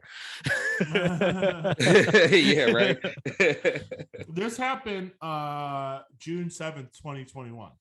Oh, great. A year later. No. I could have sworn something else happened. I think the fucking death. The announcement video was June 7th. That's great. No, something else happened with Def Jam. For the Def Jam thing. Right? Yes, that's the Def Jam but thing. But something else happened with Def Jam though, with him. Recently? Yeah. He signed Benny the Butcher in November to Def Jam. Benny the Butcher on a major is kind of crazy. Yeah. Yes. Senior strategic advisor, June 7th. I haven't seen anything new on here, but we'll just go ahead and assume that he owns. He's something up there, and then that's crazy. And then he bought Death Row.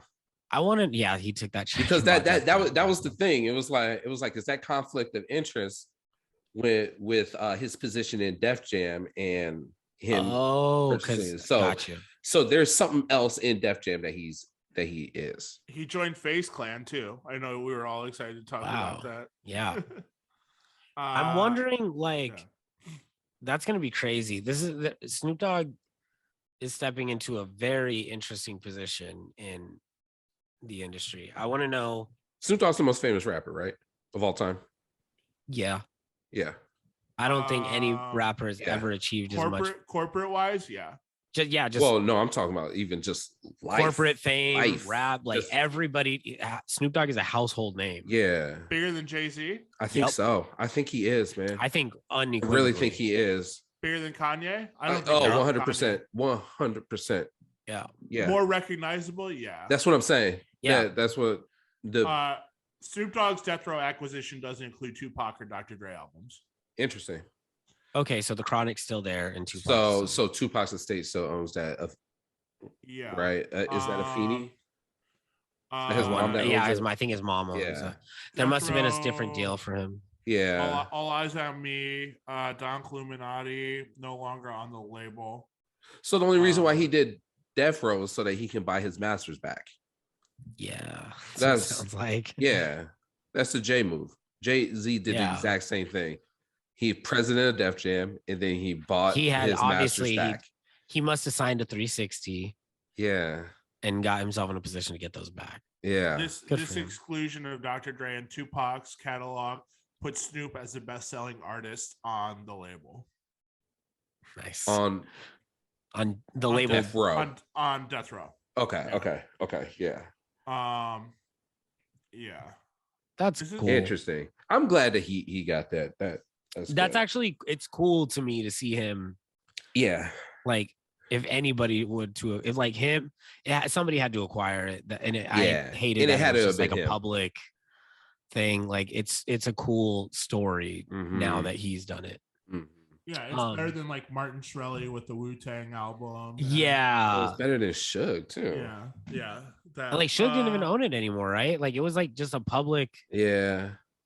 Like it was just on the market. Like people, it was owned by shareholders. Yeah, Suge probably couldn't own that, right? Yeah, no, I don't think so. He's not allowed. Like that was taken from him. Yeah.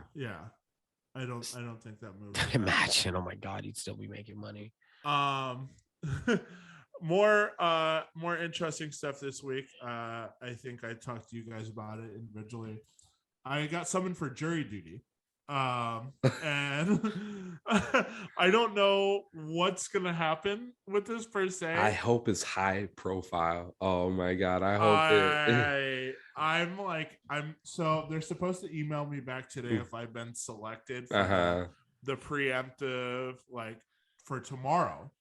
Oh my gosh, when it's supposed to start.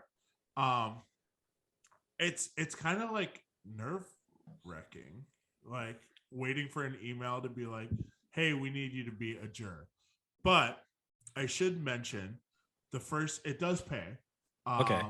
The first 2 days, the pay is $10 per day, which is a very livable wage. If you were doing jury duty full time. Oh man. Yeah. Could you volunteer for jury duty? Just like make some money? Yeah, like if I was just like living under a bridge. Yeah, I don't think so. Can I just be like, yo, show up to the court every day and be like, yo, I'm signing up for jury duty? Well, here's the thing. They pick you you based upon how you reply once you're in there. So this is like the broad overview where they're like, oh, we need to round up. So you still got to go to the casting couch? Yeah, which is this. It's a Zoom call, which is funny. They do everything online now. Oh my God. They tell you don't show up to the courtroom. We're gonna talk to you tomorrow. Off rip, can't do it if you don't have a computer now. So if I lived under a bridge, I couldn't do this. Yeah, no, you couldn't. And they would say, interesting, how are you replying to this? And you'd be like, well, I'm at Public Best Library. Buy. I told someone. Public Library. I'm currently in the Apple Store. Yeah. Making beats and filling out this jury duty form. So I don't know. I don't know anything about it. I did a little research. because that's like, I think as an adult, you just forget that this is possible at any minute. Yeah, They select you for jury duty. And then when I post about it, Evil One's like, oh, they selected me a couple weeks ago. Yeah. And he was like, they actually didn't need me, so they waived me. And then I talked to my girlfriend. She was like, oh, I forgot to go to mine. And then replied back, friend of the pod. Shout out. And he said, I didn't go to mine. Don't go. And I was like, what happens if you don't go? They can file a warrant for your arrest. Oh, hell no. So why are people incriminating themselves on your Twitter? Are we dry snitching right now? They said possibly. Neek, you got to bleep out their names. Yeah, I can't. Yeah. We can't have. Yeah, no, we can't. We can't. They'll hit us up asking where they're at. Yeah. Oh, I just got an email, guys. They heard us. I just got an email from them. Live? Like right now? I'll read it out loud. I'll read it out. Just 3:30, so 20 minutes ago. Oh my God. The Multnomah County Circuit Court informs you that you were not randomly selected to participate. Oh, loser. Loser. You haven't had a job. Looking like a stooge. We don't want to talk to no DJ. Like a stooge. Look at you. You lost all cool. Due to your history of non-employment. Yeah. Due to your history of not accepting song requests from people. Due to your history of not accepting Bad Bunny. Yeah. You do not need to do anything further to comply with this summons you received from the court. Please do not come to the courthouse on Thursday. Hey, I will show them. That saying do not come to the courthouse kind of sounds like you want me to show up. Oh, they said please don't come. They begged you not to come. Anything but. Do not show up by any means.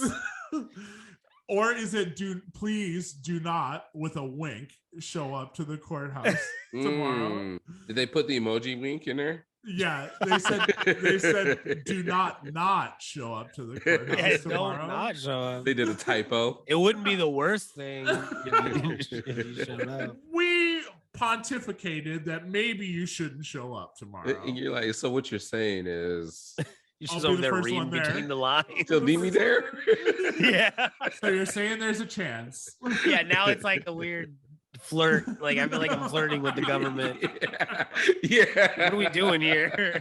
I'm flirting with the judicial system. Extra credit, like where they're like, hey man, thanks for showing up. Next year you don't have to pay taxes. You know, take this one up. So I did some research and I was like, oh, surely celebrities have been selected for jury duty. Yeah. Right? Like where you are on trial and you're like, oh man, what is this celebrity doing as a juror? So I did some research. What is 6ix9ine doing here as a juror? Exactly. Oh my God. So you did research on celebrities that have done jury duty? Yeah. Oh, this is great. This is great. Number one. Wait a minute. No. Oh, I'll go from. Is that Jermaine Dupri? It's Oprah. The cop looked like Jermaine Dupri. I was like, why is he in uniform? Here we go. Oprah is number one. Oh my God. Next one. B.O. Hey, pre-president or 44? The president. Barack Obama 44. caused a stir when he reported for jury duty in Chicago in 2017, less than a year after his presidential term ended. Anyone hoping to serve on a case with the former POTUS had their hopes dashed. He was dismissed in a random draw, but still signed a few autographs. So that's what would have happened to me if I had to show up. He was ready to go. B.O. is on it. He's on it. I don't know if we should go with B.O. 44. We call him 44. Barrio. Next up, Material Girl. Madonna. Hey, Madonna. I don't know. You know what? What, we can't call her Material Girl? No. I was gonna say I don't know if I would be stoked if Madonna was on my jury, but actually I know she probably has an affinity. I was gonna say she has an affinity for young black men, Yeah. so I think I'd be in good standings. Yeah. She was also dismissed just after 2 hours. They said, "Oh, "Fuck 2 out, hours. fuck out of here. We don't need a dance routine." They're doing more time than you have. Oh yeah. No, absolutely. That's crazy. Next up, 45. Hey, Oh my God. he's there? Okay. Fucked. long? Whoever that person is. You know what? It could be good. Yeah. Depending on who that person is. So they bruise him. They bruise him in the paragraph. Remember when the former president of the United States actually fulfilled his obligation to the country? They had to come in. They came in sharp with him. Real sharp. Yeah, they goosed him on that. It happened in 2015. He arrived in New York State Supreme Court in a stretch limousine. People are surprised. People are surprised I agreed to this, he said. I'm not surprised. I think it's the right thing to do. Yes. Hey, shout out Donnie. Shout out to stretch limos. People don't ride in those anymore. They don't have the same allure that they used to. That there's some things that went down in that stretch limo. Here's the thing. At every limo, a black light in a limo. Worst idea. Yeah. The thing about limos now, like they used to be like a sign of wealth. You show up somewhere in a limo, it's like, oh, who's gonna step out of this thing? Now the only people who ride limos are going to homecoming, prom, or strip club. Yeah. Because it's complimentary when you go to Sapphire. Mm-hmm. Or a party bus. The allure has worn off. Did the Bentley and the Maybach take over the limo? I think so. I think people realize that like riding in the back of a Rolls is more like luxury than a stretch limo. Because I remember you'd see limos, and then when you saw like the Escalade limo or like a certain like cool cars being stretched in limo form was like the coolest thing. Mm-hmm. And now it's like, if I see a new limo, I'm always like, is that like, I saw a limo of some new car recently. I think it was with one of you guys. I feel like it was when you're here and we were both like, is that I don't remember what it was, but I was like, that's crazy. I haven't seen a new limo in a long time. That's very bizarre.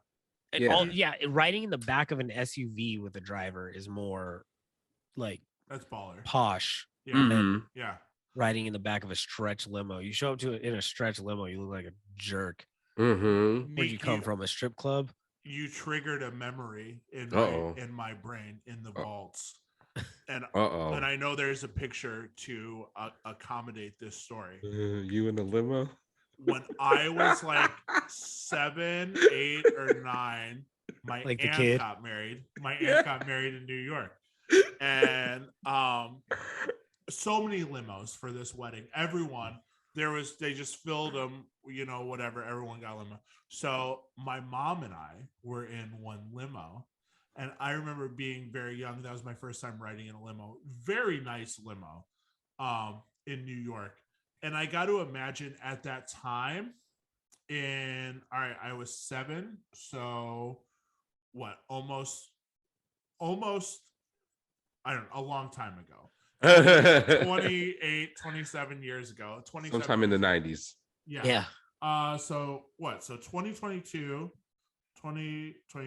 minus 27. 1995. 95. Okay. Good year. I was riding in the limo to the wedding. Now there was a lot of stoplights that we hit to get to the wedding, and Nick, you trigger this memory where I remember I rolled down the window at every stoplight to kind of peek my head out and let people know next to me, here he is. Here's who's in the limo, and people were very blown away. Because it was only my mom and I riding in the limo, and the windows on the limo are tinted, right? So that I wasn't sitting directly next to my mom. So you roll down the window and you see a 7-year-old person in the back of a limo by themselves. Right. Here he is. Who is this? Who is this Dustin's checked in kid? Yeah. Mr. Blake McIntosh. Who is this Mr. Blake McIntosh? Yeah, Mr. McIntosh. Travis, when was the first time you rode in a limo? Oh man. Oh shit, bad memories. Bad memories. Oh. Shit. No, seriously, my grandma's funeral. Oh, Not a good time yeah, to be in a limo. bad memories. Yeah, That's the third caveat. This was like 94. Yeah. Oh Yeah. shit. Yeah. See, Wedding, funeral. Yeah. I didn't realize you ride in limos in a funeral. That's I guess back then. Now you drive yourself. Yeah. Wait, I have more jury duty people to talk about. Nick, when's the last time you run a limo? The last time I was in a party bus for my prom. No, homecoming. Party bus counts as limos? I mean, either way, a strip club has both of them. I feel like it's the same thing. Ish. You know what I mean? I have two more jury duty to talk to you about. Yeah. Our favorite starlet, the fantastic Taylor Swift. T Swift. She's not my favorite starlet. She is your. She's not my favorite starlet. You told us. She's not my favorite starlet. You like her the most out of all of us. I do not. Yeah. National 20. Yeah, he changed, bro. She was dismissed as well, but this is the picture of her. Somebody got a picture of her in jury duty. Wow, she was there, and I was like, T Swift.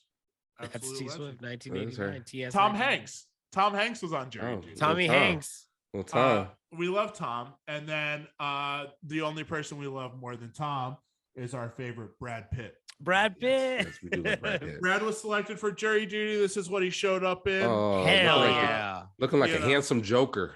Getting off the hook. That off guy. The hook. Non-guilty. 2014. They dismissed Brad Pitt. Hold on! Breaking news! I have to go jury duty now. No. Oh, all right. Von Miller just checked into jury duty because it just got confirmed that he is signing with the Buffalo Bills. Oh, okay. Yeah, that's his new jury duty. Brad Pitt was dismissed for being too much of a distraction. He looks incredible. You can't do. There's nothing you can do about that. Very beautiful person. Women love him. Men love him. He wore a nice hat and a scarf. Distracting. Get the hell out of here. Yeah, looking like a handsome, looking like Joker. I swear. Looking like a handsome Joker. Look at him. Very handsome Joker. Get the hell out of here. We can't make any decisions. Batman would let him go too. He's off the hook. Yeah. All right. Here's my statement here. My question to you, gentlemen. Did Brad Pitt try to dress down as much as possible, or just showed up like, "Hey, fuck it, I don't care"? I feel like that's a fit. He's wearing a fit. Like there's some thought put into that. Yeah, he dressed for that. That's him dressing. Kind of looks very Kurt Cobainish. To get dismissed. T-shirt with a blazer, but like an interesting T-shirt. Well, maybe, yeah, maybe he peacocked like that to get dismissed because that is very distracting of what he was wearing. Yeah. What do we want to see Brad show up in to jury duty? Oh, I expect nothing less. I think that was beautiful. Yeah, I do too. You're not going to get any slander out of us with Brad Pitt, man. Tuxedo Brad. Anything.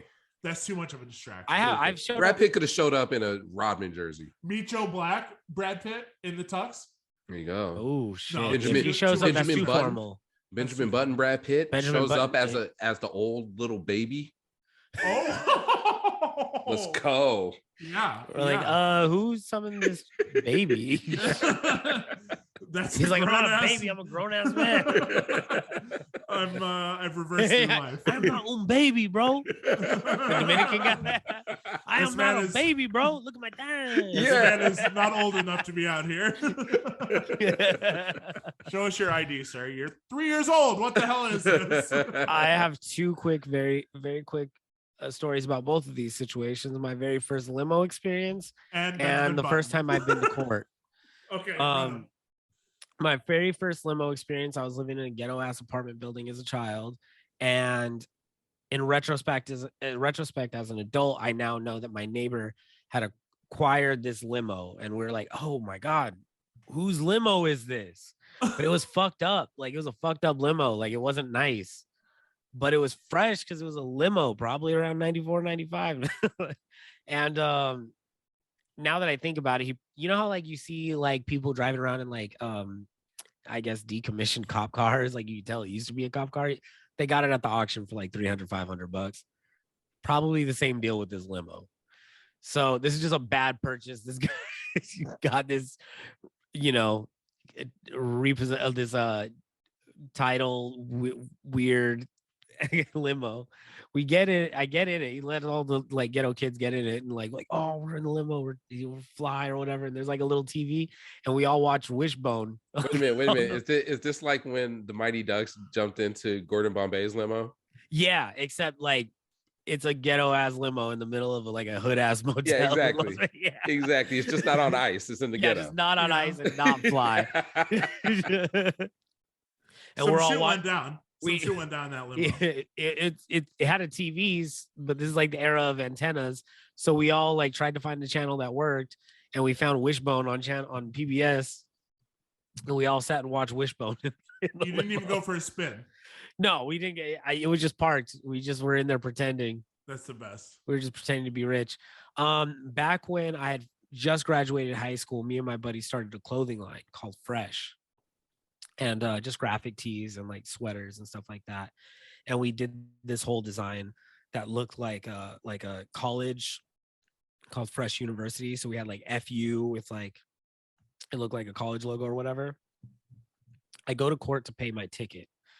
That's past due. I did not know that I actually had to go into the courtroom in front of a judge. I was just going to pay my ticket. Like, and there's like a late fee. So I was like, I'll just pay that.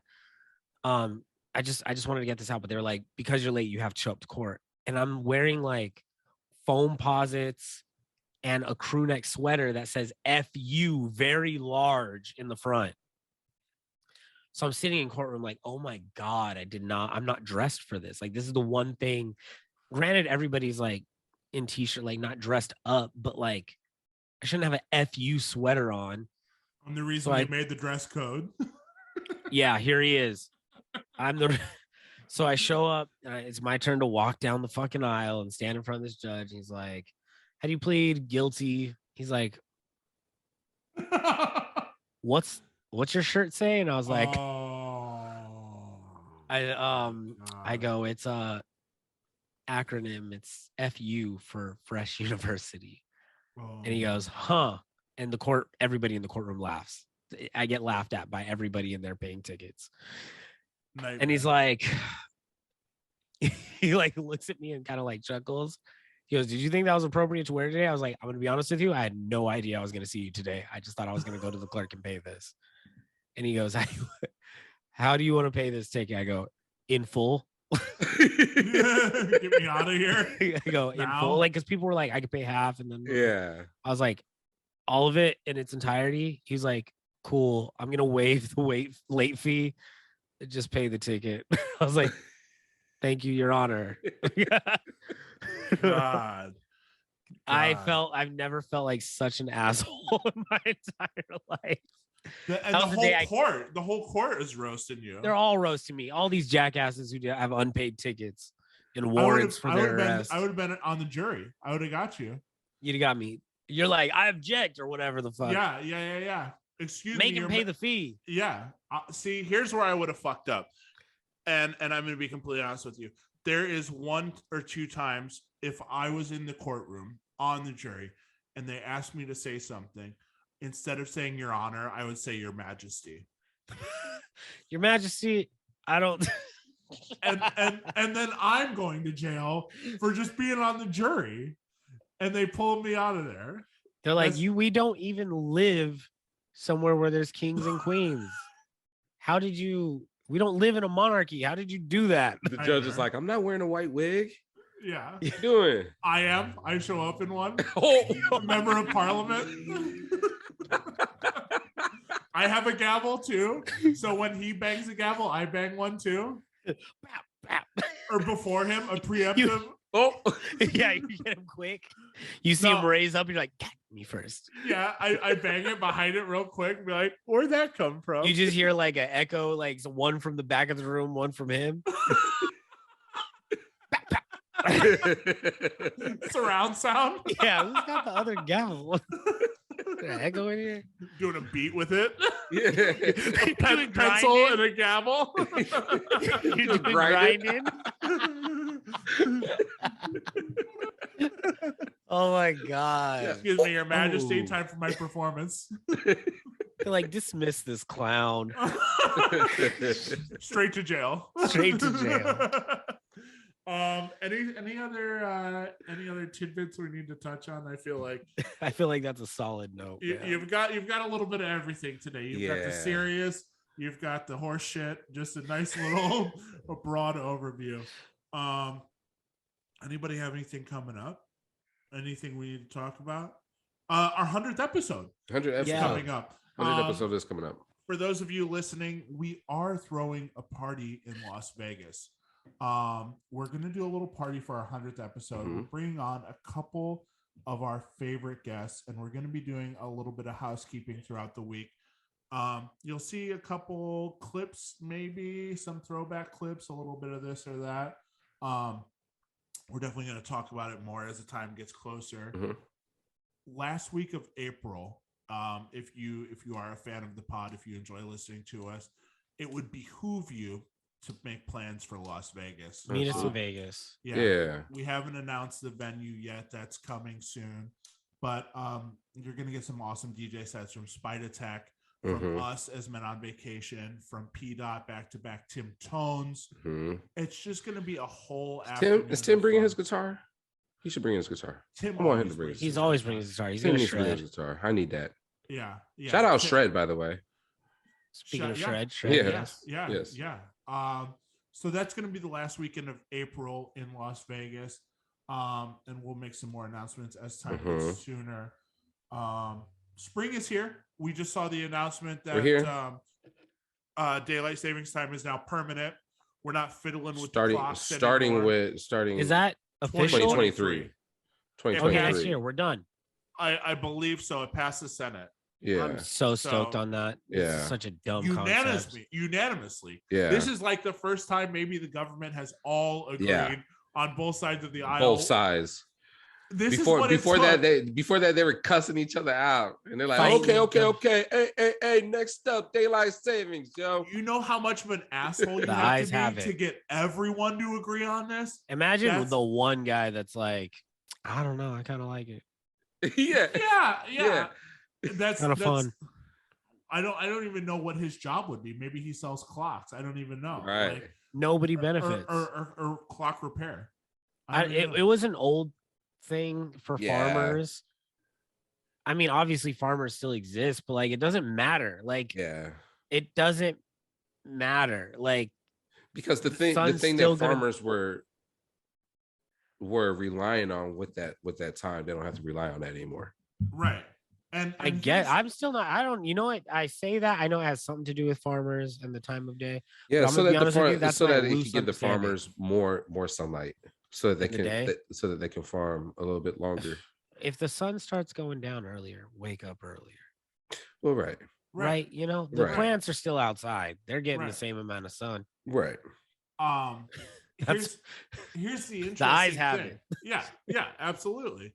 The only time you ever really had to touch your clock was that. Yeah. You never have to. Maybe you're going to a different time zone, but you know, whatever. Chi Dooley made a tweet. Shout out to Chi Dooley. Shout out. The language on this bill is rattling my OCD.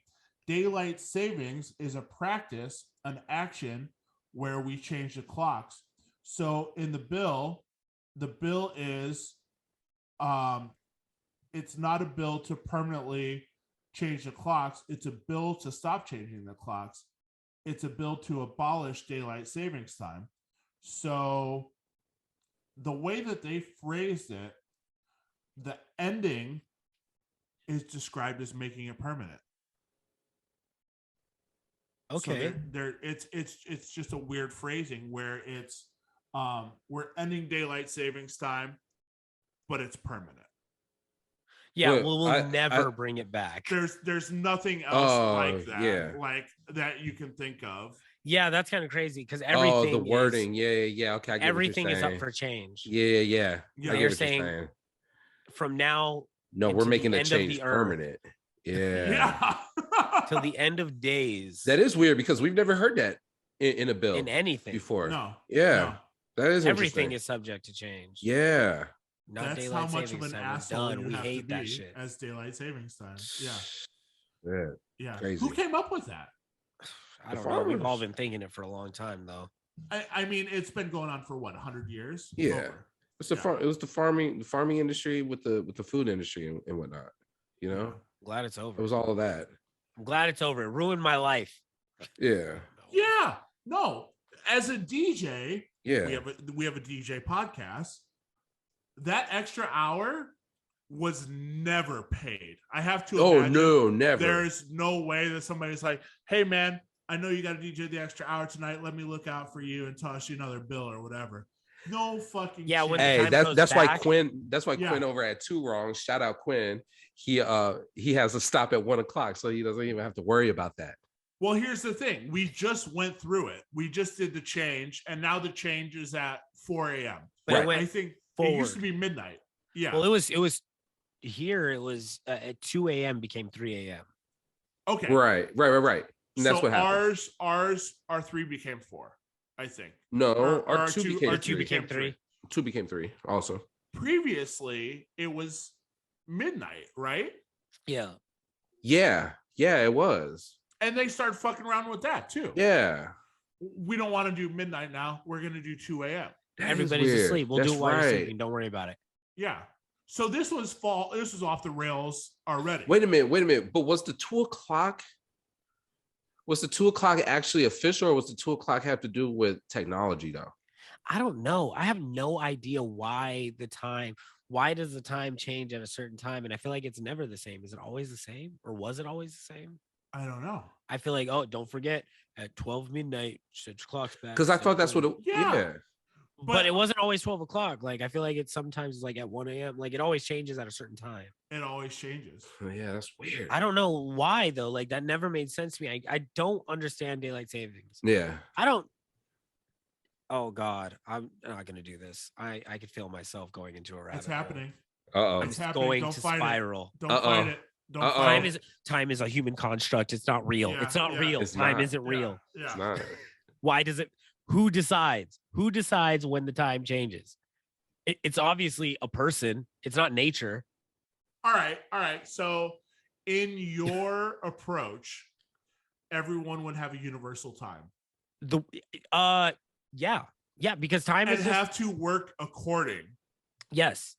Oh, It's just I no, don't not love that. according. Okay. Because like our AM and PM is different on Like, the other hey, side it's of 8 the. a.m. Time to get to your DJ set. Yeah, right. I would say the time is universal Well, no, that's what it would have to be, right? Because because if it's time just, was universal, then 8 Across the board. 8 a.m. here would be Get what 8 you a.m. get, over there. 8 You're a.m. you're asleep. but that Right. means but like to us, AM is bright and early, but on the Right. other side of the earth, it would be So you're gonna have to in- get rid of AM and PM. No, it's just you're over there, so AM is switched. Like, like the Oh, yeah. meaning of it is Yeah, different. yeah, The yeah, association is different. Yeah. It's just a unit of measurement. It's weird. it's weight, it's inches, it's distance. Like it's Yeah. all made up. It's man-made shit. Go ahead. I gotta bring something up. If the sun today didn't go down, there would be fistfights and looting and mayhem. It would be in do the right streets. thing. People would just lose their minds. Dog, Even if it went down like a little later, Las Vegas in the summer, where it's like 10:30 and you're like, it's still kind of daylight. it's out. fucking 100 degrees out still. Yeah. People, it's angry hot Yeah. all the time. I'm going like the time thing. I know makes me sound nuts. I just realized It doesn't. I'm It going doesn't. to sound like a flat earther here, Well, but it's just a unit of measurement, is what I'm saying. It's Yeah. invented by a person. All these variables in the decision to change your clock back or forward at a certain time is a decision made by a person. It doesn't need to exist. It's but dumb. they're acknowledging that. They're Yeah. acknowledging This that, and that's change what is acknowledging, hey, listen, maybe something that we did 200 years ago does not a one size fit all. is it a Correct. useful tool? Obviously. Yes. Time, not daylight savings. Obviously. Whoa. I'm not saying we don't need time. I'm not saying do away with clocks. So this just means saying now we should do away with the changing. The sun's gonna get up at 8 a.m. every day. Unless it's winter and it goes up later. Right. Things and change. It's gonna go down at 6 o'clock. It's gonna change. It's gonna change with the season. It's gonna do its thing. And the clock ain't changing. The clock doesn't have to change. The clock doesn't have to change with it. Here's the thing. There's a lot of people that aren't going to see that this was changed. Oh, 100%. And they're going to be like, what the hell? We're not moving the clocks? Arizona doesn't do daylight saving. Right. Same with Hawaii. Right. Hawaii doesn't do daylight saving. Same with Hawaii. Like, they're just like, I don't got time. I love the Hawaiians not doing it because I don't care. They're like, they're too leisurely to be changing clocks. Yeah. Understand. Yeah. I don't give a shit. The sun's going to do its thing. We're not changing the clock. Get what you get. Get what you get. Yeah. It's beautiful all the time here. Who gives a fuck what time it is? So I have to address this. 2 days before this happened, I fired off a tweet. I said, we're still moving the clocks forward and backward. What kind of horseshit is this? And 2 days later, it was rectified. Thank you. So imagine how blown away I am where I fire off this disgruntled thank you for tweet. saying something. It changes the whole universe. Yeah, you kept your mouth shut. The country wouldn't have changed. Same hamster heel. Let me speak to the manager of time. That's what I Karen time. I'm not mad at that. That's a good Karen. Father time? Father time. That's it. Or Doctor Strange. Father time. They talked to Joe Biden. Joe Biden. Joe Byron is busy. He doesn't give a shit. I don't know. He said, let me get some ice cream and get the fuck out. Yeah, change it. Time. Let me get some ice cream and prune juice. Yeah. He said flavored ice cream. He said change it to whatever you want. Change it to whatever. I don't give a shit. This is what happened. Everything's going on with Ukraine and Russia, and someone snuck into the office and was like, hey, Joe, here's this little proposal about the clocks. And while he was taking a nap. Or no, he's doing something and he just signs off on it and hands it back to him. Didn't even look at it. They go, you know how many years I've been trying to get this done? I've been working at this forever. This guy's a rookie. Yeah. No, he's old. He's old. Older been there for than a Joe. long time. Older than Joe. He's working. He's been on Senate forever. With just one proposal that we got to do something. Every one proposal like, every year. Yeah, he's like, yo. And it's got the history. It's got the history of everyone that said no on it, where they signed their name and put no next to it. And he's like, check the no box. George Washington. Yeah. What the fuck? And he's like, Ronald Reagan said no. Yeah. And he goes back to Kamala, and she goes, we did it, Joe. And Joe goes, what do you mean? What do you mean? What do we do? This is news to me. We're still at war. What are you talking about? Yeah, we're still at war. Man. We're still on the brink of war. What are you talking about? We did it, fucking Joe. daylight savings time. It's gone. It happened. I've never changed the clock in my life. What do you mean? I live in Arizona. What are you talking about? I live in Arizona. What the fuck are you talking about? Between there and Hawaii. I don't know what you mean. All right. For everyone else, we did it. So welcome aboard. Yeah. Oh, I guess we'll wrap it up with that. Thanks so much for tuning in. Hey, real quick though, this is a real side note. There's been rumors that Will Smith had came out and said something along the lines of, yeah, my son is basically auditioning for a MCU movie. And they are correlating that with Jaden Smith possibly being Miles Morales in a Spider-Man movie. I'm okay with that. So I reached out to Crespo, and Crespo has no clue what I'm talking about. So it's complete rumor. Yeah. Complete rumor right now. Yeah. So yeah, that's what's going on in the cool. entertainment world. Doing the hard-hitting research like you expect. Hey, gumshoe. Best gumshoe on the best, yeah, the TMZ of the streets. Yes, sir. One last thing, if you are still listening to the podcast this far in, make sure you go ahead and use our discount code for directmusicservice.com and Nuke's Hot Sauce. Direct Music Service discount code is 5on5 FIVEON FIVE. That'll save you 30% off your first month over there. Go give it a try, DJs. Go get a bunch of music from there. Spice up your night. Spice up your DJ edits. And if you want to spice up your mouth, go over to Nuke's Hot Sauce. And grab some spicy sauce. Man, I like spice it, bro. up your life. A little like salsa it. sauce. 5on5 spelled out is the code over there as well. And shout out Mel B and Victoria Beckham. Yeah. I mean, since we're on Spice and everything, so Travis, let them know about YouTube. And yeah, go ahead and subscribe, and hit the bell every time we drop a YouTube video, so you can be notified when you see our beautiful faces up there. And leave a comment too. If you've gotten this far into the episode and you're listening, in the comments, just simply write a comment that says prune ice cream. That way you know you listen all the way through. Yeah. No F's in the chat. No F's in the chat. Just prune ice cream. Prune ice cream. And then last but not least, make sure to go follow us on Spotify and Apple Music, and go ahead and rate us on there. Leave a nice comment. Rate us. Tell us how it's your favorite show in the universe. We will be back next week with a very special guest, Dante the Don. Chi-Town. Barstool Sports. Chi-Town, what's up? That's going to be a controversial episode. Chi-Town, what's up? Dante's going to have a lot to say. Chi-Town, what's up? Yeah, Chi-Town, Boston. Dante's in Cleveland as well. Yes. He's a little bit everywhere.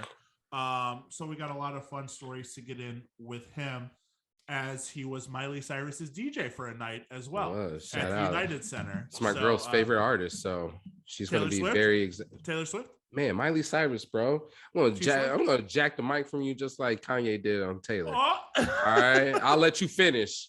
All right, but Beyonce had the best podcast here. There you go. And before we get out of here, I don't want to hear any more about Kanye and Kim. I'm just gonna go on. Did we bring that up? Did we bring that up? We didn't. You brought that up. When did I bring up Kanye and Kim? I wasn't here for it. I brought it up. I just brought up Kanye. I brought it up right now. Okay. I don't want to hear anymore. All right, no, I'm bringing it up so we can bring it down. No. I'm saying in general. I've had enough. I have enough too. I've had enough. Nothing against you, against them. Where he's just, I unfollowed Kanye. Yeah. Full disclosure. There we go. Yeah. We broke up with him. But the brothers, the Paul brothers, offered them $60 million for him and not enough.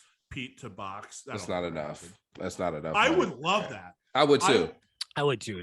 That's not enough money to make. Yeah. The amount of money they would generate from that. Stupid. Enough to bring daylight savings back. Bye. We're out of here. Hey, what if full circle joke. What if Pete breaks Kanye's jaw? Dude, quick through the wire quick part parlay, 2. money line. Who's taking it? I'm going Pete. He got the reach. He's got a more athletic body. Kanye on his psycho, meds, though. or Kanye on his meds, or Kanye off? Kanye psycho. Is Kanye off his meds right now? Clearly. He might be.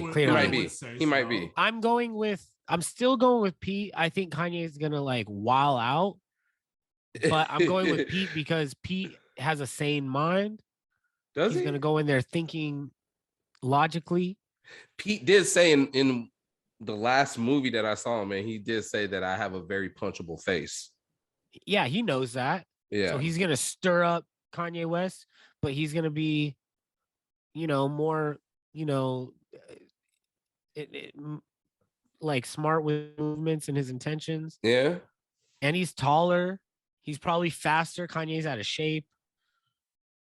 You think Kanye is going to try to do but Kanye might pull as many rematches as he can to make it perfect? Oh my God. 1,000,000%. Yeah. Kanye versus Pete part that's 6. That's the Kanye conversation we need to have. The hypothetical who would win in a fight. Now we're talking. Every Donda I don't give a shit event about what is actually prefaced happened. by I a wanna know boxing who's- match. Yeah. You have to fight Pete every time you mention him in a song. Yeah. That's Oh what I my want. God. Then I'll listen. Now I'm listening to the whole album, waiting to hear if Pete gets brought up because I want to see them scrap again. Hell You're like, oh, it's not my rule. I'm sorry. You guys have to fight though. Yeah. Scrap, sorry. Oh It. my Yeah, it's God. me. It's the way I am with the lightning round. I'm like, sorry, you mentioned it. just You- like that. If you even allude to him, you Yeah. gotta fight him. You got to do it. Do we think Kim would be a good fighter? No. No. No. No. Who the fuck would she fight anyways? The new chick that looks like her. Celebrity deathmatch. Bring back celebrity deathmatch, but for real. No Celebrity claymation. deathmatch. The real people. Yeah, right. Trav said the new chick is bad. She is. What's Is her she? I name? haven't seen her without the sunglasses. I haven't looked her up. Something Jones. Chanel Jones. Kanye Yeah. West always Chantel got a chick Jones. with ass. All his chicks got ass. Do we think Julia That's would have tight. been a good fighter? Uncut She would get her Gems? ass kicked. Uncut Gems? She would get her ass beat. She would get drug out of that ring. That little girl, man. She I was didn't drug, even man. know. I saw it when I saw, because I was like, yeah, I saw Uncut Gems. She's cool. And then I saw a photo. And I was like, oh my God, she's got a future behind her. Yeah. She Didn't even said, know. she said, I know. I think she did an interview where she said, I think Kanye typecast me as his girlfriend. Like, no shit. No, you think so? What do Okay, you think genius. this is? What do you think God this is? damn. The Great Awakening, where you're Yeah. like, I think I might have been getting used for something here. Oh no, the check already cashed. We already, Yeah. like, It's already cleared. we got our Goodbye. Balenciaga money from that whole Yeah. promo. Like, that's done. Like, Yeah. oh, weird. He was only letting me wear one line of clothes from one certain brand. I wonder what happened. I wonder what that could be. Pulling up in the Lamborghini, like, you're right. See you later. No, in the limo. In the limo, In you're in the the back limo. seat. You're in I'm the back seat as your seat. 7-year-old Yeah, kid. yeah, 7-year-old you. Like, yeah. Maybe so. Wishbone blaring. Oh my God. Hopefully they let us do this podcast again next week. We will see you guys next week, same time, same place. Although it's a rolling deadline when we put this episode It out. always is. Always. We'll see you soon. Bye.